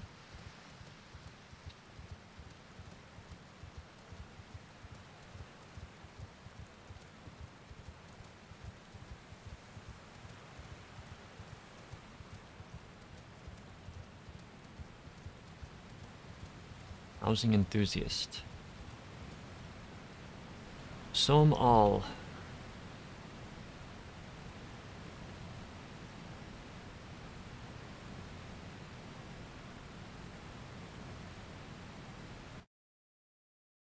Som all.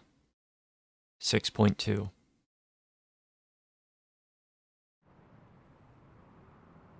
Pop and tanking stance since I'm being level synced.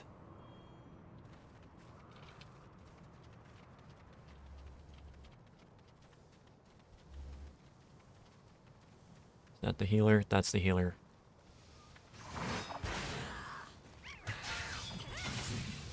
And as always, I'm going to say never run ahead of the tank. I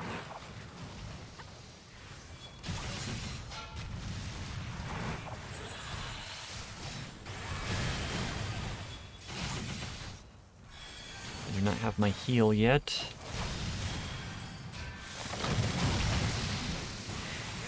But I'm close to getting it.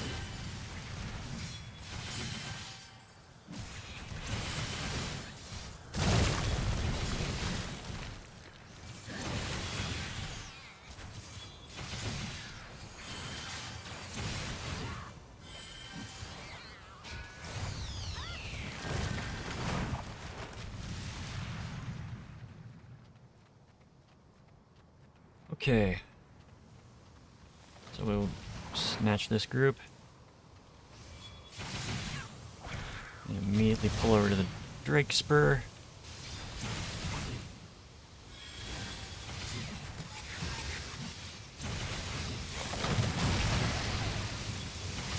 Why did you go flying over there when I have already established threat on you? Okay. Blooming Ochu.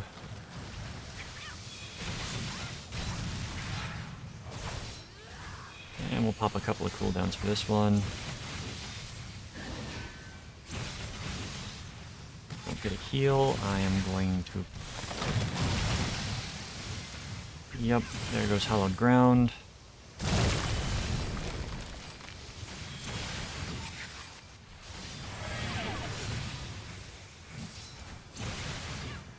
I do not have my heals yet.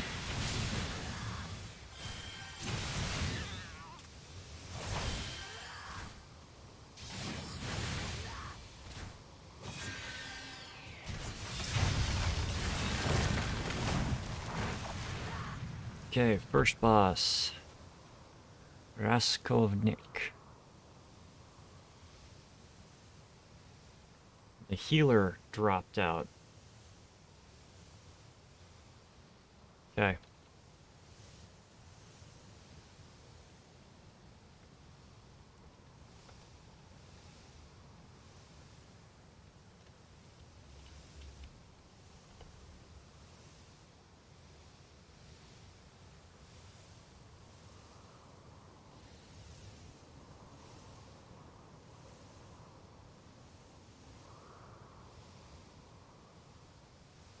Healer said 1 sec, and I did not see it.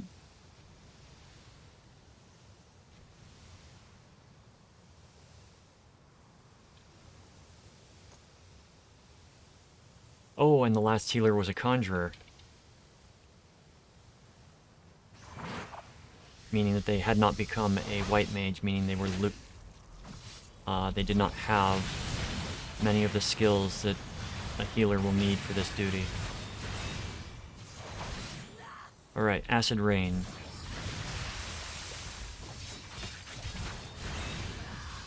Drop stuff on top of us. Sweet Scent.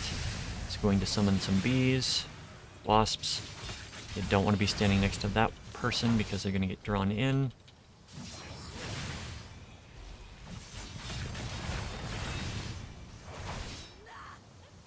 Just run away. Flower Devour. So I don't think they changed much with this fight. Except boss seems to be dying fast.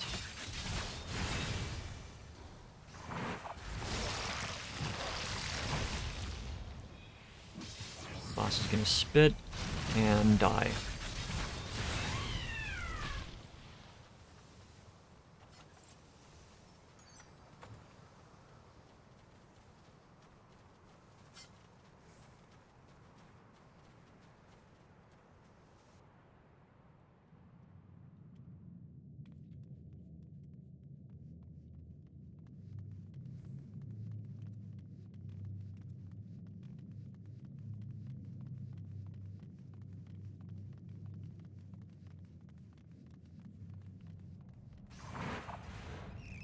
Alright, so we've got some ads to take care of here. That dragon is coming in to shoot some fireballs.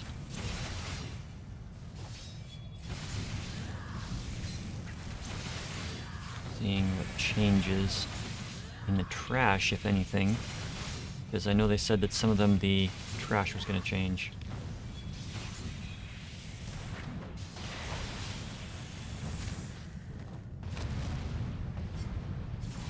Pyro Dragon. Okay. Pyro Dragon has not changed. Was this the one with the sleeping dragons, or is that the Eerie? I think that's the Eerie.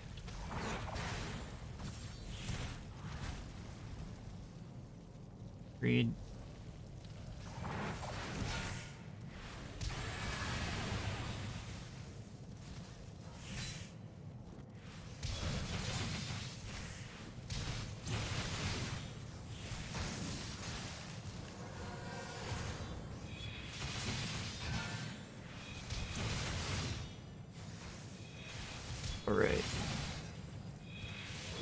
dodge, kill, while I'm chatting to my free company.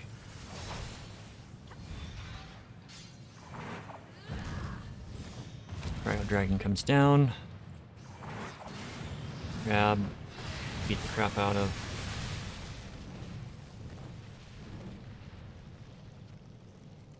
We will pop our sprint.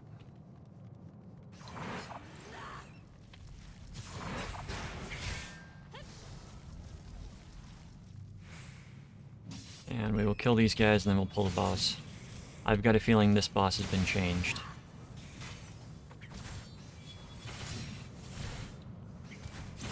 This boss was the counterintuitive one where the markings would be opposite of what they are in other fights. So that's why I think this is the fight that gets changed.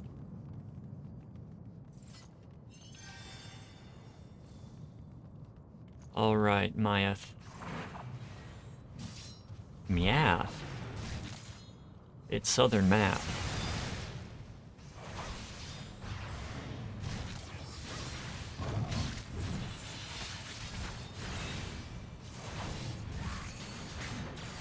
Razor Scales. Frontal Cone Attack. Primordial Roar. This should bring us the slimes. You gonna change it? Yeah, with this boss you don't want to be standing in front of him because it will do a frontal cleave. Alright. There we go. They changed the symbols. Red is stack. Gives us the stack. Is this red? Yeah, that's red. Blue is the do not stack on. Yep. They changed the markers for this fight.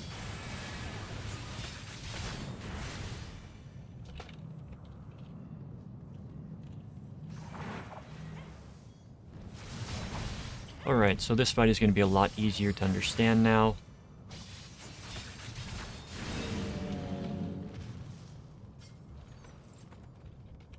And it's a lot shorter. We didn't even get to the mountain. Blood of the mountain.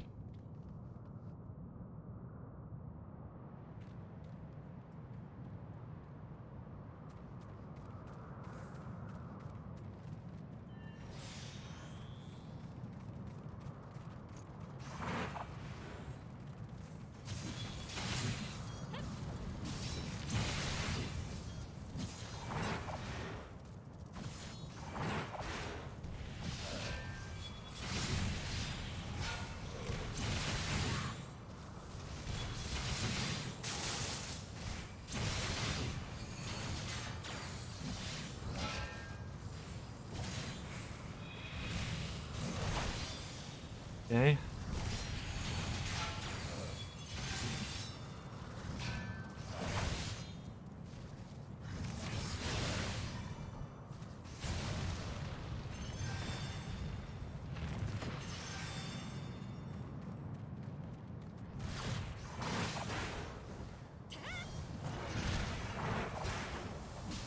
Alright. Player almost died because I was typing.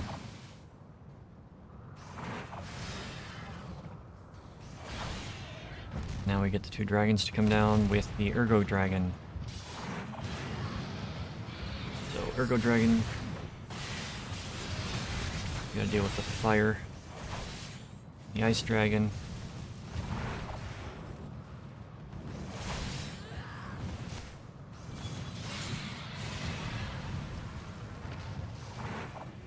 Remember, with the Ice Dragon, you want to defeat the ice boulders before they go out. Because they summon adds. So we will have the Pyro Dragon and the Cryo Dragon.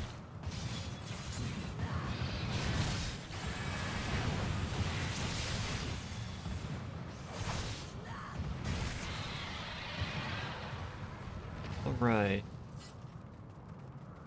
Here we are at the last boss.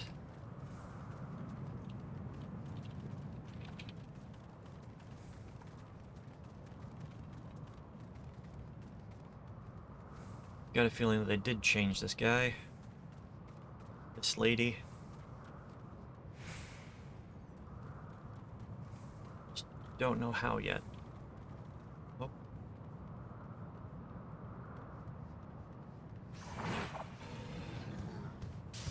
Tioman. The consort of the antagonist of Heaven's Word. Okay, Chaos Blast is going out. And that hasn't changed.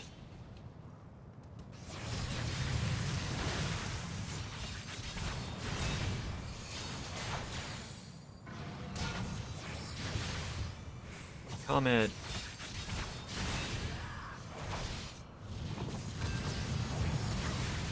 Targets 2 players. You need to run away from the party.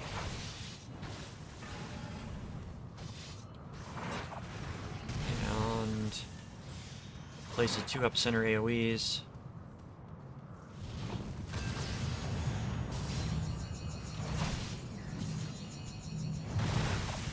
Okay, Heaven's Fall happens. Run away. Defeat the wings. Okay.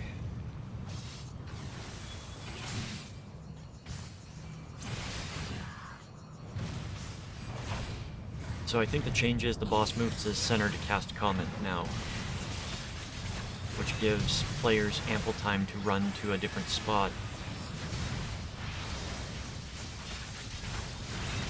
which is a good idea. So that is a change in this fight.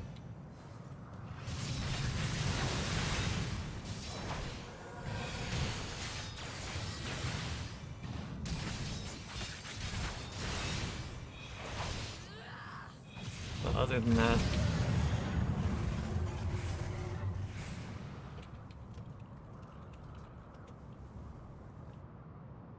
that went relatively fast. And apparently the first healer that came in was a conjurer, which is the precursor to white mage. And, you know, at level 30 is when you get white mage.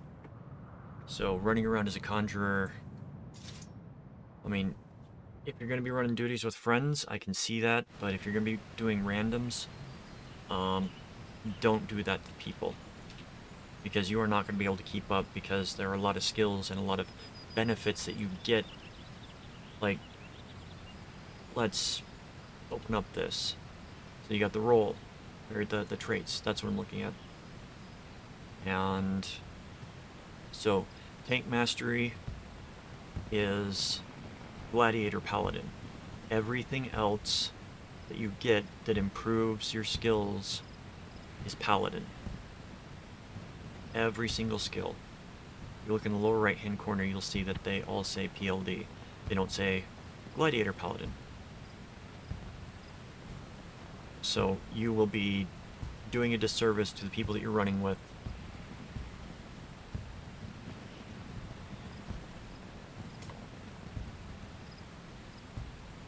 Don't get me wrong. I do not mind people doing things like, I'm going to get to this level without taking on the additional stuff. However, running dungeons with people, that affects them. If you're DPS, it's not so bad, but you still lose out on like all the post level 30 skills that you get. Alright, we got 3 left to do tonight. Let's do this.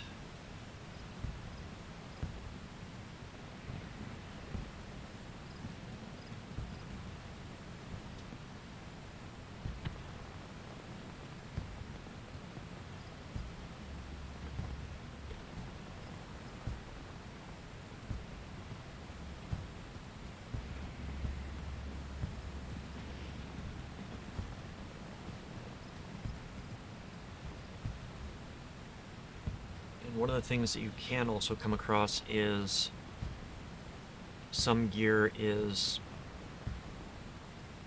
Alright, some gear is class specific. Like, you can't wear it if you're not a paladin. Okay. Never reap. 6.2.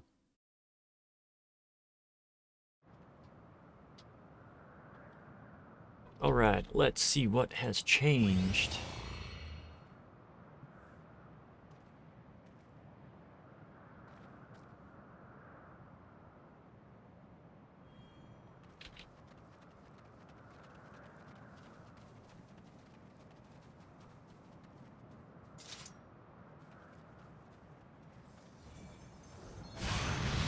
Right. You talk to the guy, you get the items. Oh, it looks like they have removed some of the,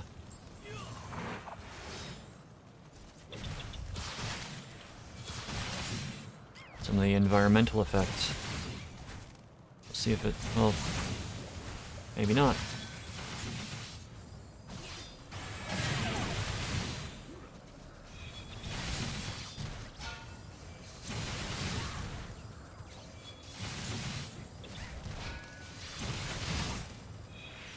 Okay.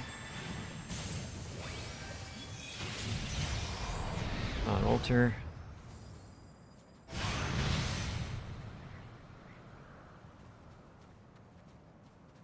Alright.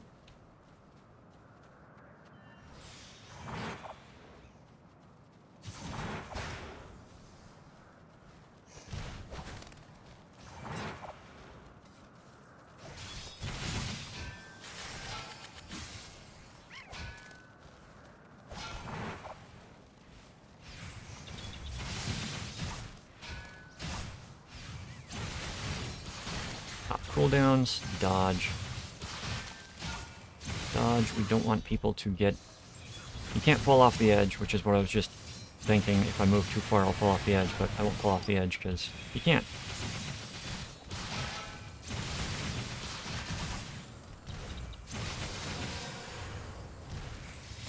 Oh.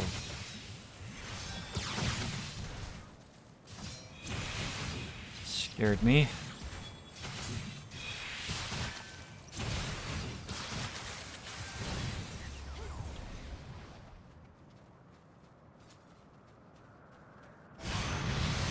Alright, first boss.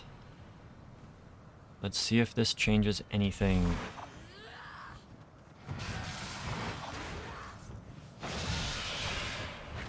Boss is taking damage a lot more readily. Boss conceals itself. You gotta run around and find it, and then you can start beating the crap out of the shadow.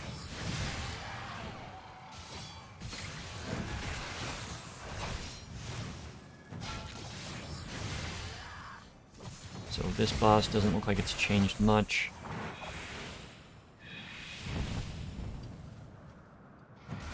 Just a little bit easier to kill.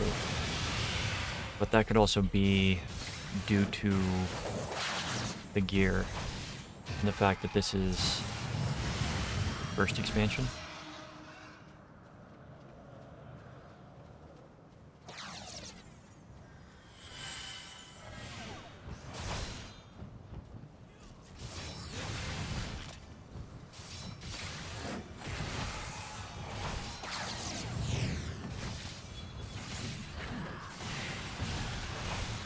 Shadows down, feathers down, and boss is down. Momentarily, boss will be down. I don't think there's much difference with this boss, aside from he's dying a lot faster.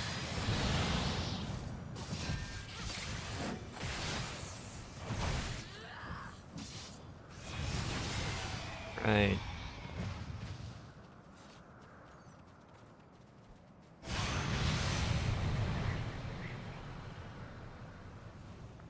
Okay. Lanzoi Vundi.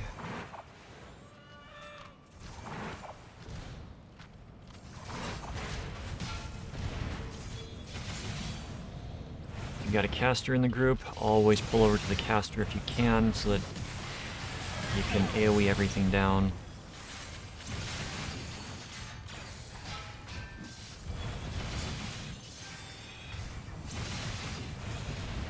I at least have my heal in this one.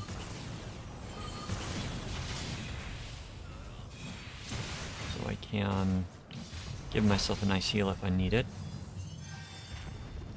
Divine Vespa. Basically translates to Divine Wasp.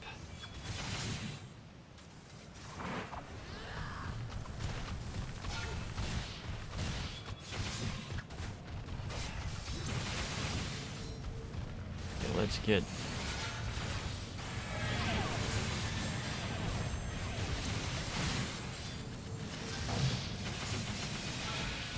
Let us get some damage mitigation up. Cooldowns.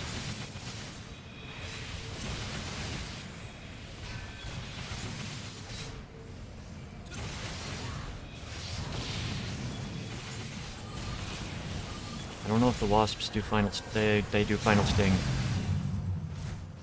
Okay. So final sting deals massive damage. Alright, this boss I expect to have changed.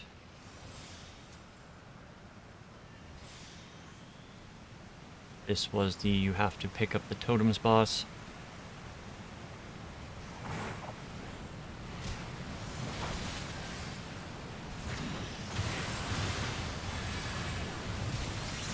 So we shall see Marrow Cloud. That used to be a debuff that you had to cleanse almost immediately. Okay. The totems remain. Interesting. This was the fight that I expected to be completely changed.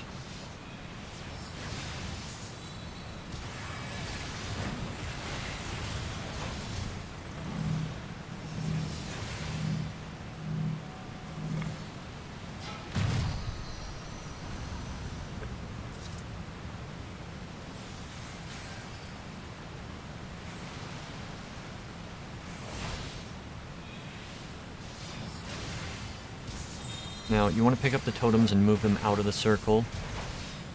If you don't, then it summons ads, and the boss is invincible until you kill the ads, if I recall correctly. It's been a long time since I've been in here doing that. So, you just don't want the totems in there.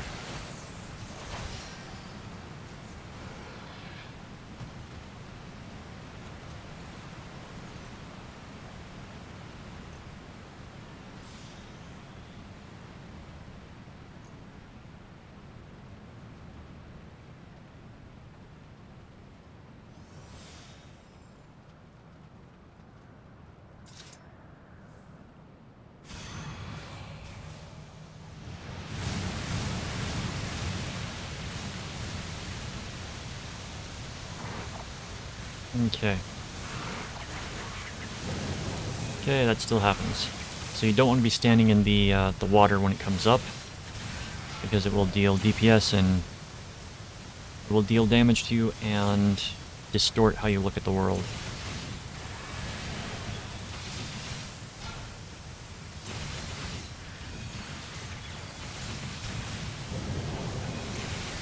That.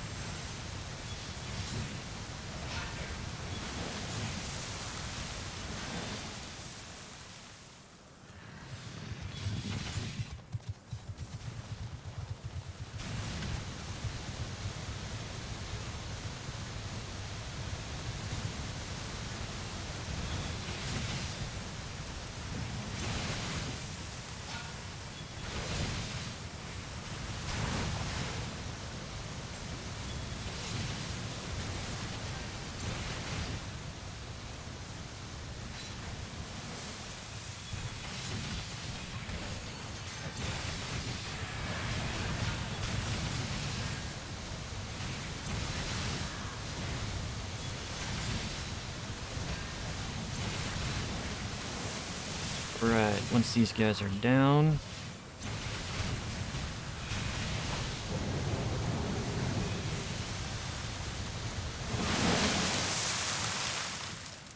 Last boss. Let's see if this boss changed.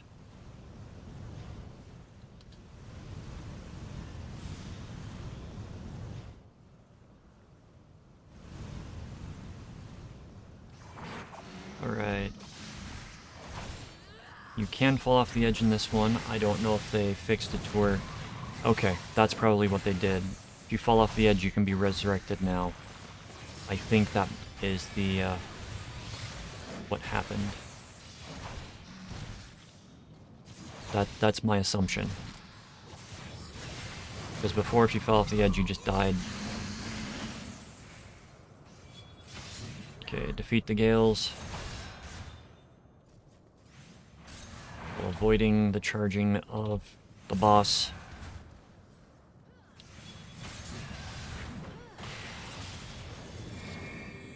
And be close to the boss.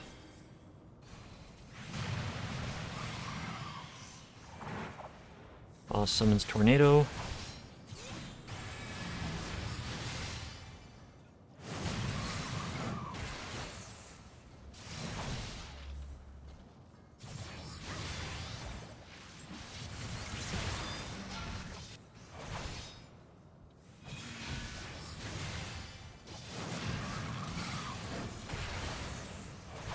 Okay, we got the tornadoes coming out. Gotta move. Avoid tornadoes.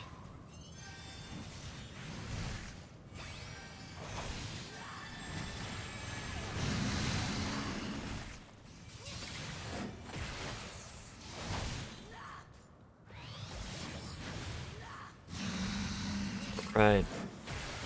Boss is doing that again.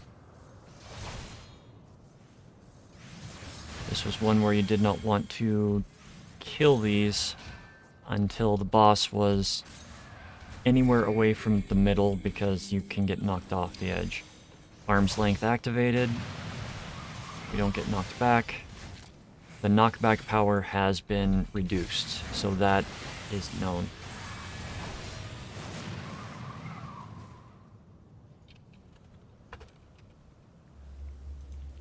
Alright.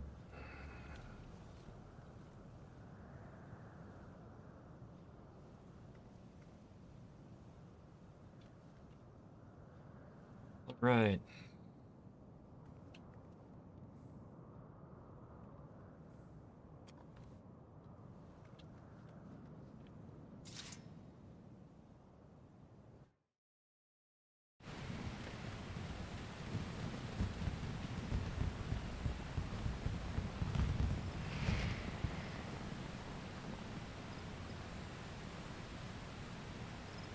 Alright, so that is another one down. Let's sew them all down. We just have the Eerie and the Vault. There wasn't much changed in that one. I have to go back and rewatch the video for my last run through it.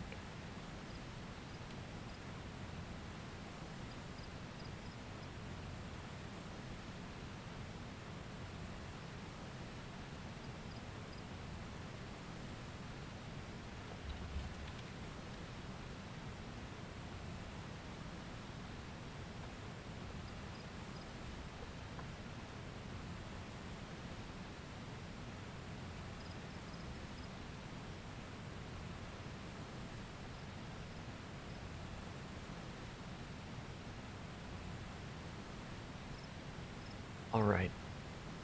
Sorry, just some comedy going on in my free company right now. People learning about the island sanctuary and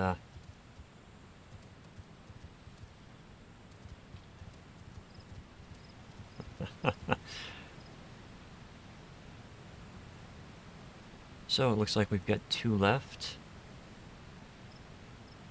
So I'll never Reaper down, so we've got the Eerie in the Vault.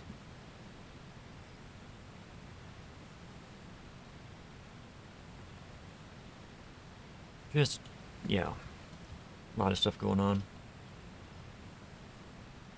Never Reap. Join the Eerie in the Vault.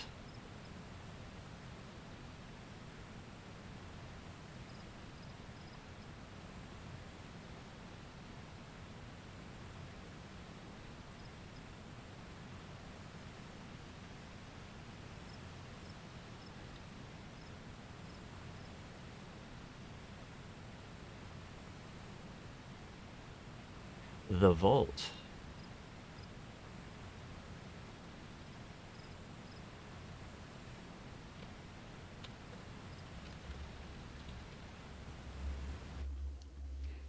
the vault.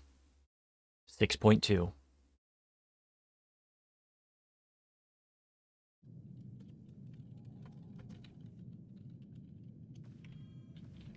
Alright, first thing. Oh. That looks new.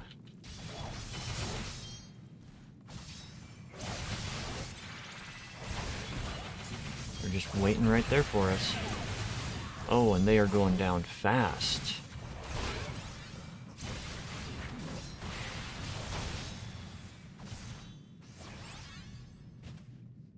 Okay, they may have decreased the amount of enemies in here.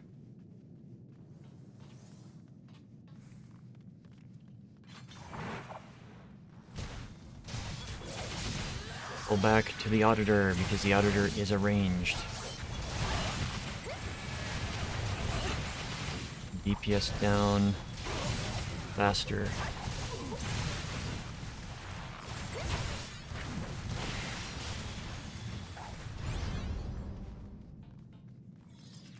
Yeah. So if we kill these guys, there was supposed to be an opening. That gate opens, I believe, and more come out. Did they change that? I think they changed... Yeah. They've changed things considerably.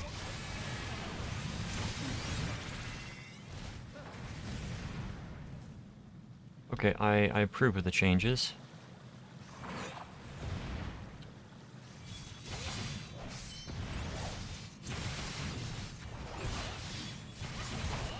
Makes it more streamlined and you can keep moving instead of having to wait for a group of enemies to run towards you.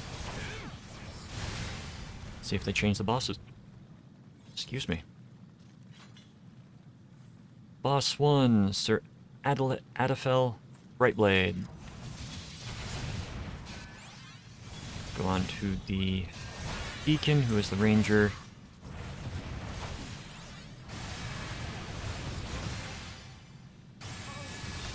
It's a shame you can't just, like, deal enough to kill him in this form.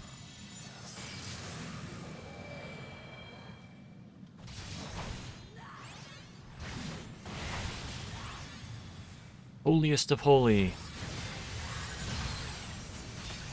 He didn't run to the middle to cast that before. Okay, Holy Shield Bash.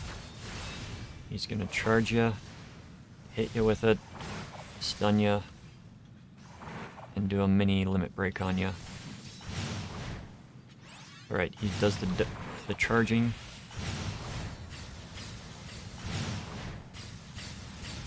And he does the Dragoon jump as well.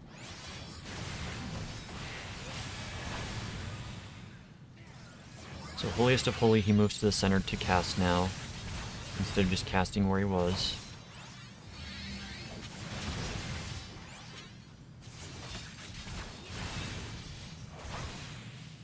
Holy Shield Bash, can we kill him before then? Yes.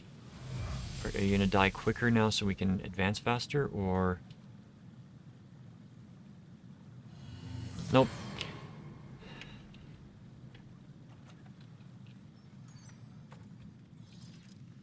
Alright. Let's see how the trash works on this hallway. If that was changed or not. Because...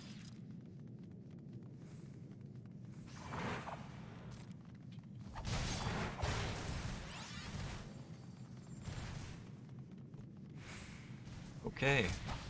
We don't have enemy there.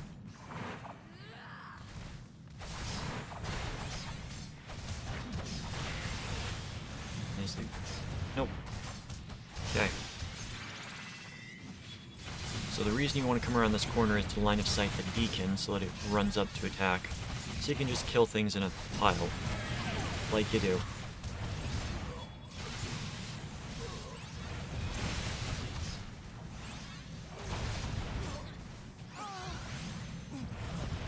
Okay.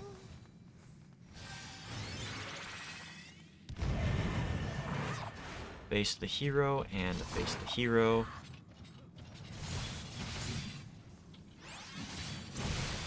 Just feels like they are dying faster. You're gonna do Black Nebula, which I will stun. You're gonna do Black Nebula, which I will stun.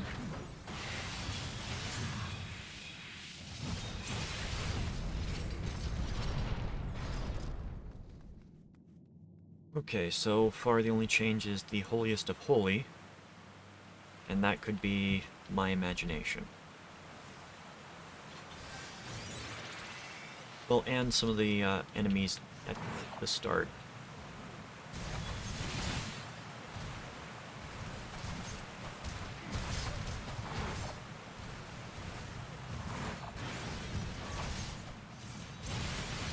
Okay. I know the last boss has been nerfed a few times.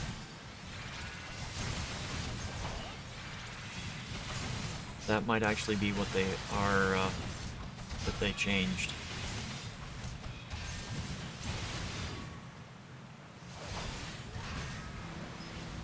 Alright. Renault the Bull.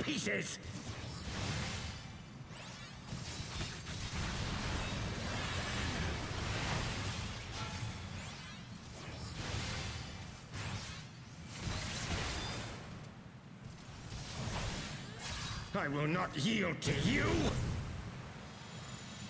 Yes, you will. He immediately does his AoE.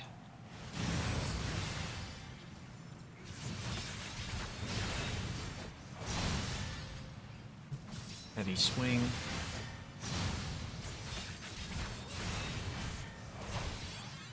Alright. Hyperdimensional slash. Is that gonna leave a ball there still? Leaves a ball there still. Do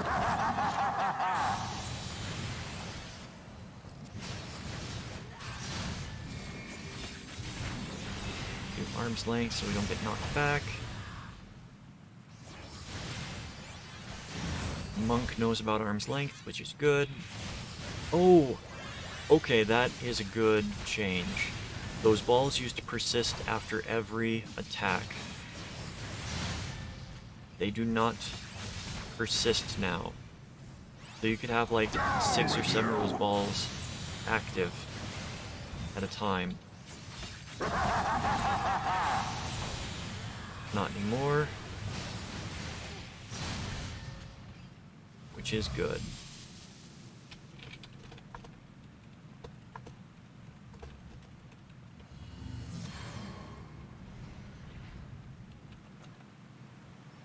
So that is another change that was made.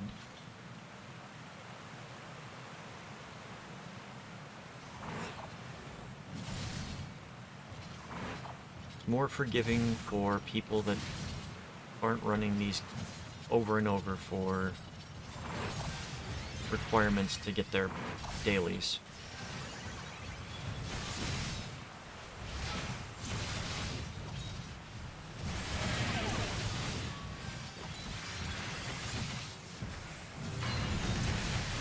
Low blow you.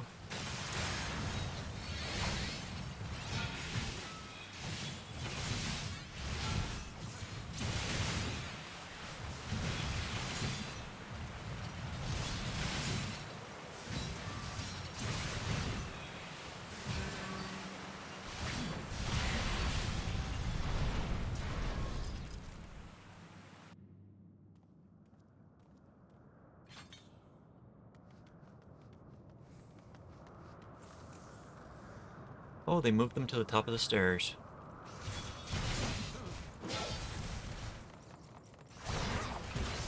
So those enemies used to be at the bottom of the stairs as soon as you came out that door.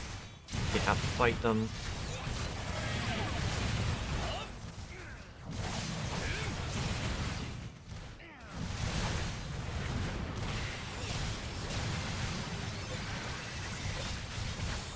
He's gonna move, he's gonna cast someone familiar. Can he be killed before he casts it? Nope.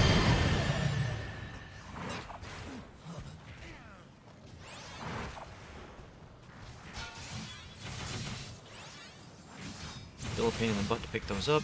pick them up you shall.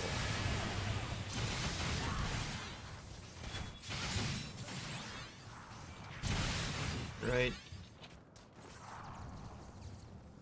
Last boss.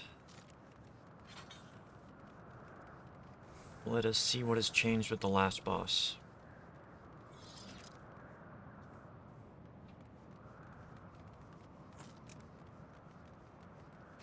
Filthy rats!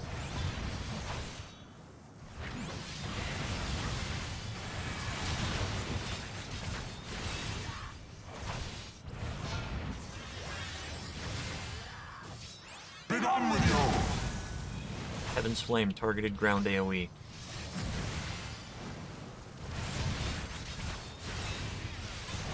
Chain remains.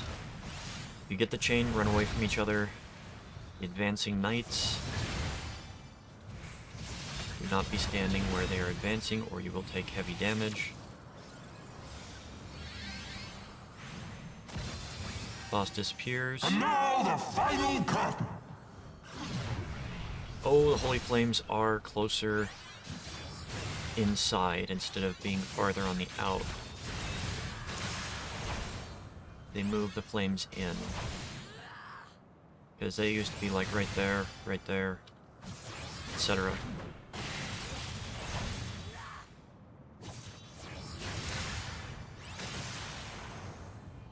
This shall be a mercy. You disgust me. Minor changes, but they make the fight flow a little bit better. Sickness must be Turn purged. higher.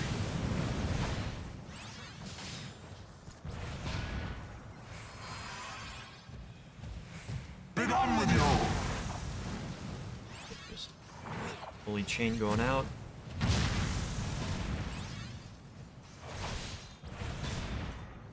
Ooh, let's get a heal off on him. Sickness must be purged.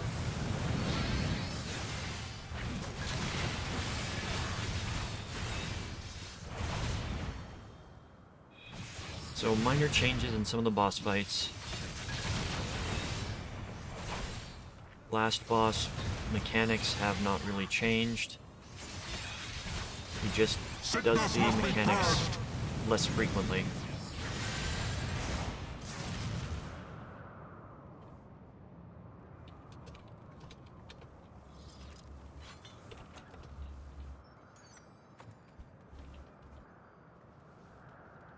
Okay, let's grab drops. Let's do a calm.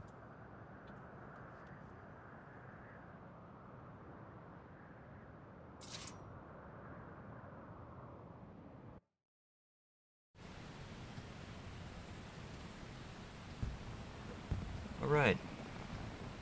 So that's the vault taken care of.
Okay.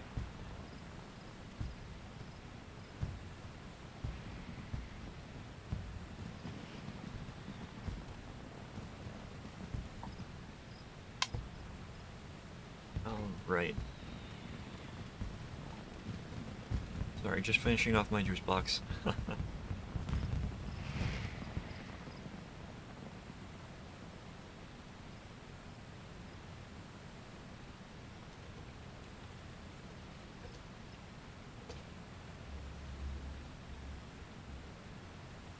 Let's see what has changed in the Eyrie.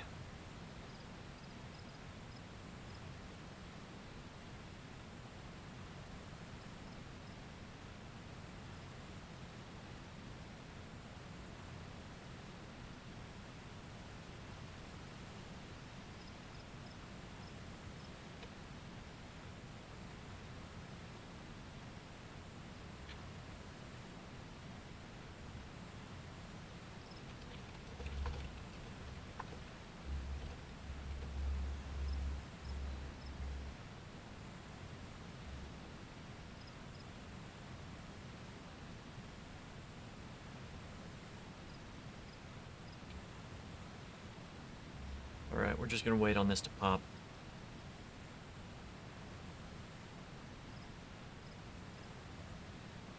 I'm being told some of what the changes were in the Eyrie by some free company friends. But I will explain it when we get there.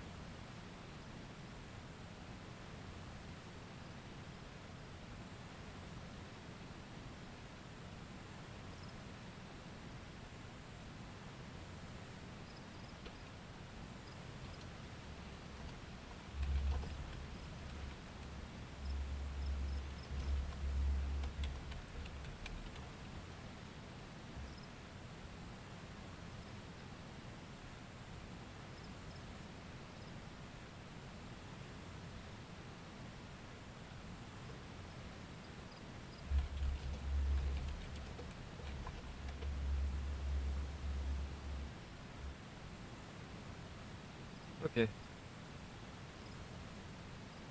Why am I getting tired?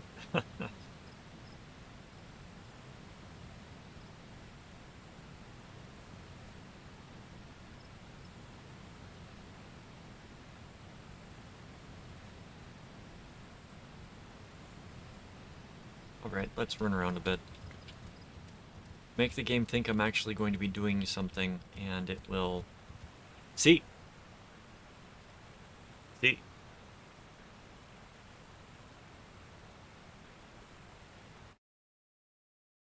The Eyrie, 6.2.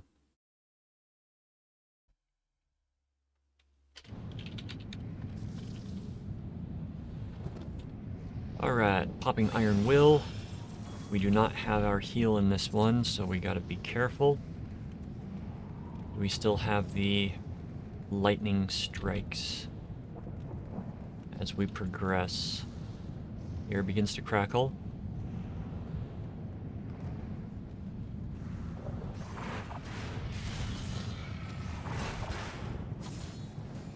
We'll find out when we get up here and we start tanking.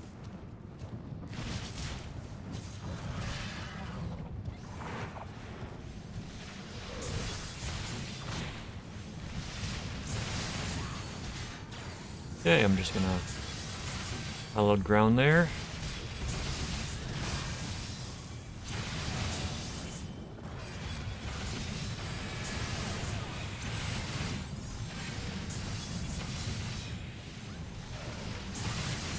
I wasn't paying attention to the lightning strikes in the ground. I was trying to stay alive because the, yep, we get the lightning strikes in the ground. That hasn't changed.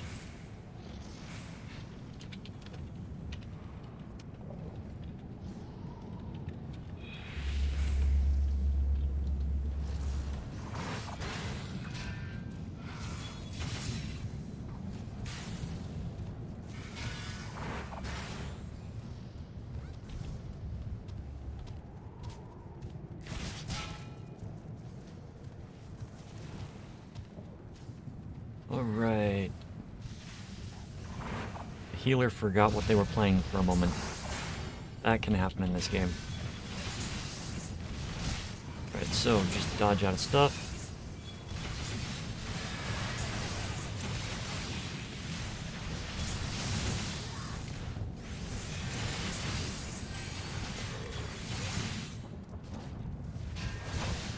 Okay, first boss, I'm expecting some changes.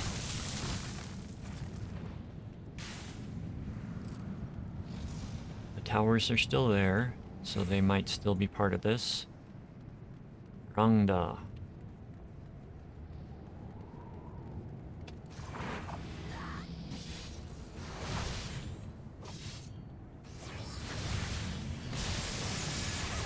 Electric Predation is still there. Electric Cachexia. Gonna knock us back. No, that's the ring AoE. My mistake. Electrocution. That's the knockback, and then he'll do the Electric Cachexia. Which is the ring AoE that, you know, I'm the only one that's in the right spot for. It's not as damaging. Alright, the Ionic Sphere is going to randomly drop these on us. So you just move back and forth.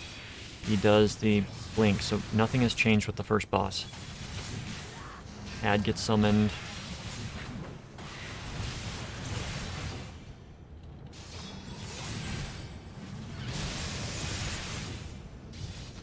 Alright, first boss has not changed, as far as I can tell. Just a little bit faster death.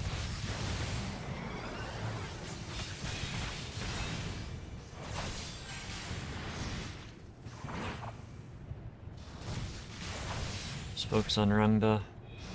Yeah, so if you get targeted with the mark over your head, you want to run and stand behind one of these idols, and instead of you taking constant damage, the idol will take the constant damage. Electrocution is a knockback, can be mitigated with arm's length. Electric Cachexia, you want to stand underneath the boss, because it's a ring AoE. Nobody's doing that, they're just eating the damage because it does nothing these days.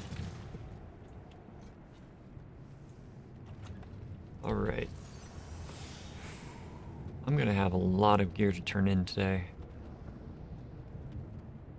You know, you go back to when Heavensward was live, and you would take damage from falls like that.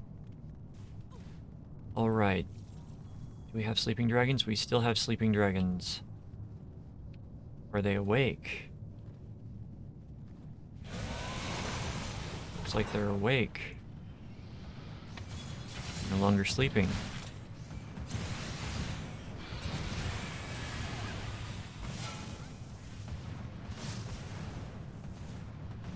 Ned Sorngar.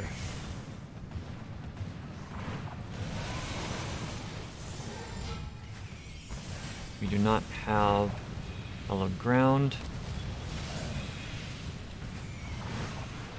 but we do have Sentinel, and we can pop Shieldtron.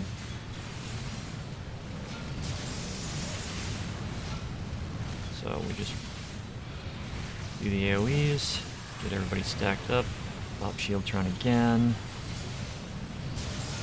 Back to fall, so we'll pop Rampart.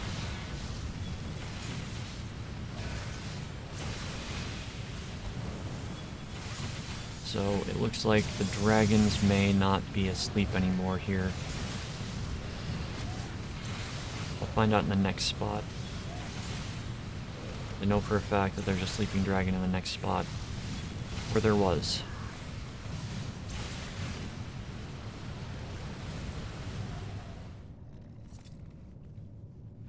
Multiple sleeping dragons, I should say. Eerie Red Dragon. Yep, it's not sleeping anymore. So they're requiring players to actually engage.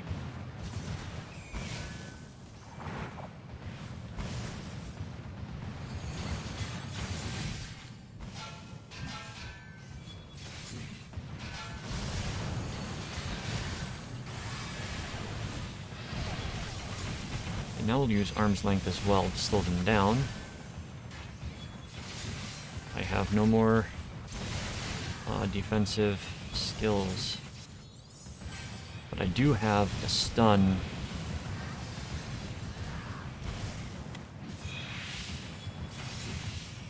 Stunning can help.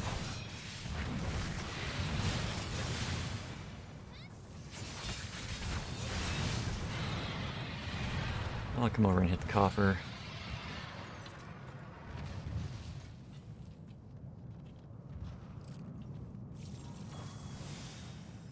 Yeah, I think sprinting up to the next boss. I'm expecting some changes on this guy because he was difficult for new players.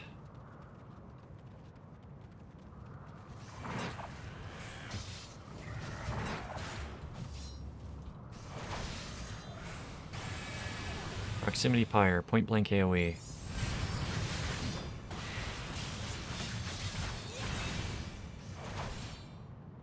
Inflammable fumes. That's new. Yep, this boss has changed. Alright, there is a rotating ground AoE.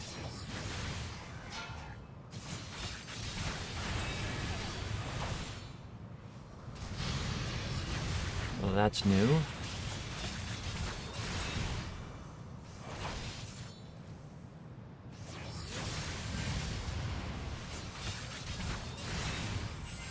It's a smaller section. Just move along with it.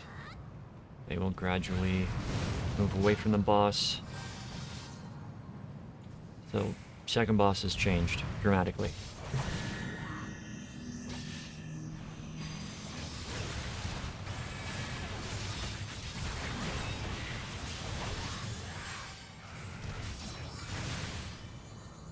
There we go, Tank Buster, Crippling Blow.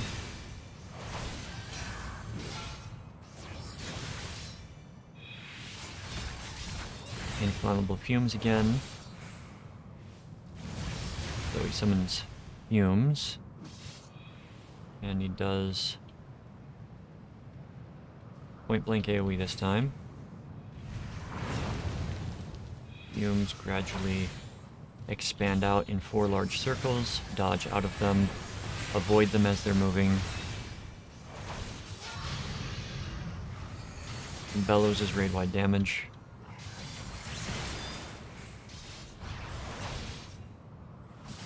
One more Fumes. Looks like it's going to be a ring attack this time. And if he follows suit with last time, yep, he does a point blank immediately after.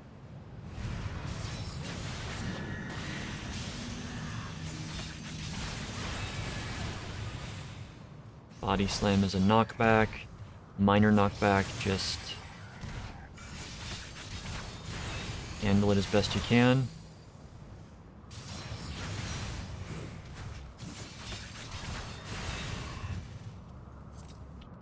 And the boss should go down. So, second boss, big changes. Completely different fight.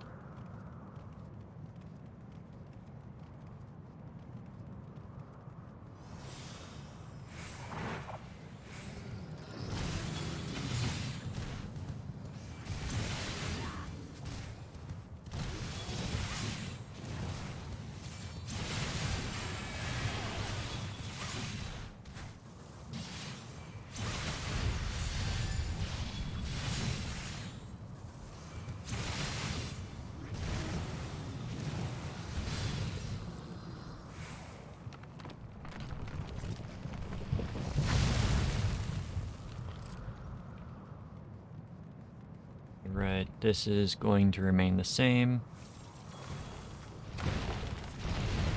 Falls, that one falls. You can tell that they were going to fall because the map has them listed on there as blacked out area.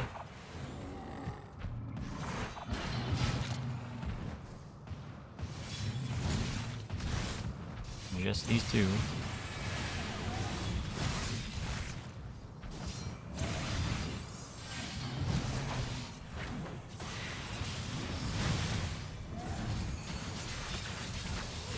And I'm going to get hit by the Ripper Claw because that was a charge attack.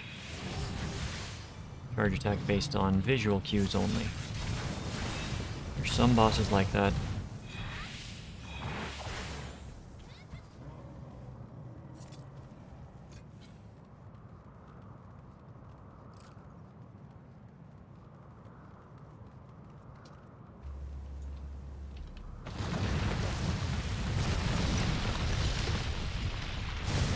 Okay.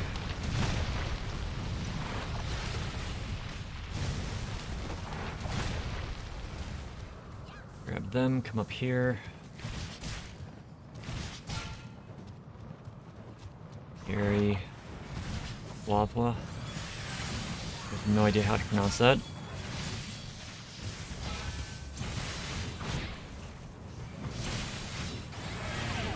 Do not get hit by that stuff.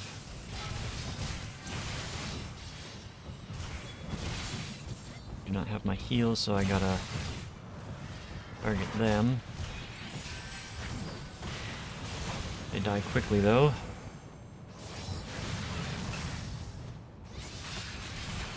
Got the next one coming out.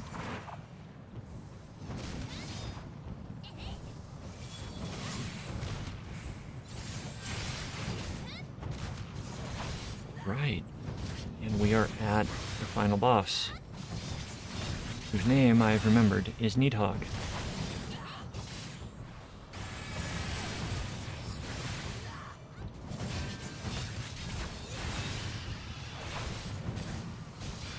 Oh, we have one more.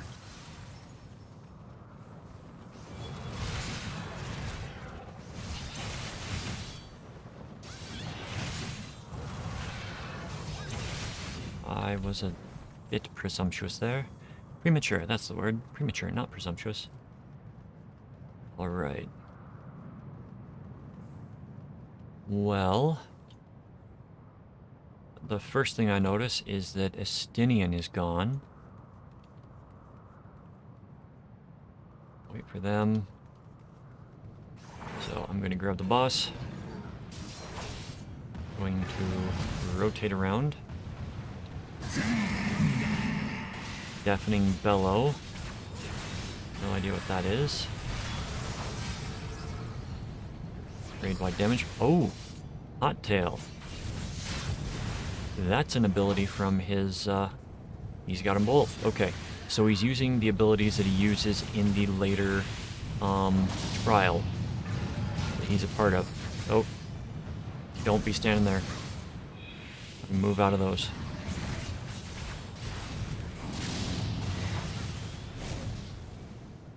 Okay. Jumps up.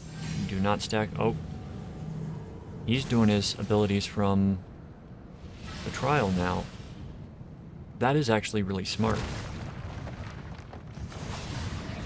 It prepares people for how to do the trial so they don't have to edit the trial later. Disable price. That still happens. That needs to go down. If that finishes the cast, then the person that's in it dies. And that was the healer.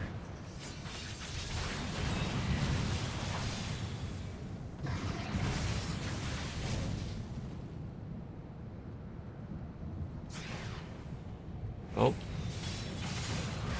Ads phase is different. And we got a bar to... We gotta kill everything before the bar finishes.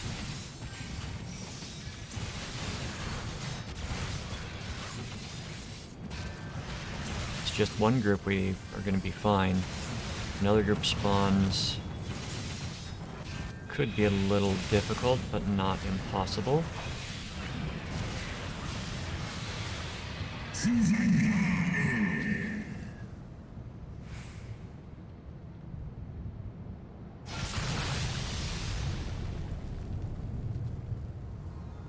I do not have my heal. Yep. Never stand in the middle of the arena with this boss. Great. He's doing his hot wing again. Oh, and he's doing the ground thing, and I got hit by it. Oh, that was my big mistake. I didn't see it. I'm gonna do hollow ground.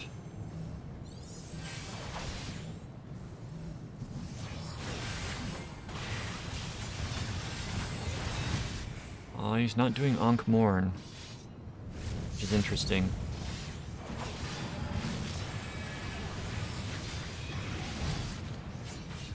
I would have thought that he would have done that, but that was in his consort's fight, right? No. One of the earlier fights that we did, there was an Ankh-Morn. Stable price again. Who's it gonna hit? So we don't have the ruby price in this, we just have the sable price.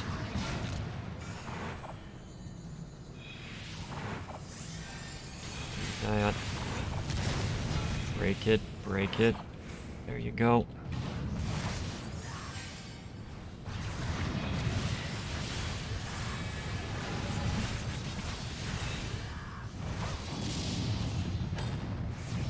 Top wing. And we got the ground thing as well. Just move appropriately. Pay attention to the ground under your feet when those attacks go off. Okay. Needhog's fight is very close to his...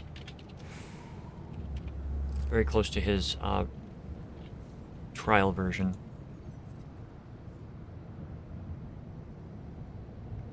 Right. I got all the comms for that one. Yay. So what we're gonna do, we are going to see what we've got left. I've got to get these videos made tonight, so I'm not going to be able to do much because it takes some time to render them as well. I am going to say thank you anybody that was watching this tonight. I'm not going to raid out to anybody tonight. Yeah, if you stopped in while it was live, thank you. Even if you're quiet, appreciate you being there.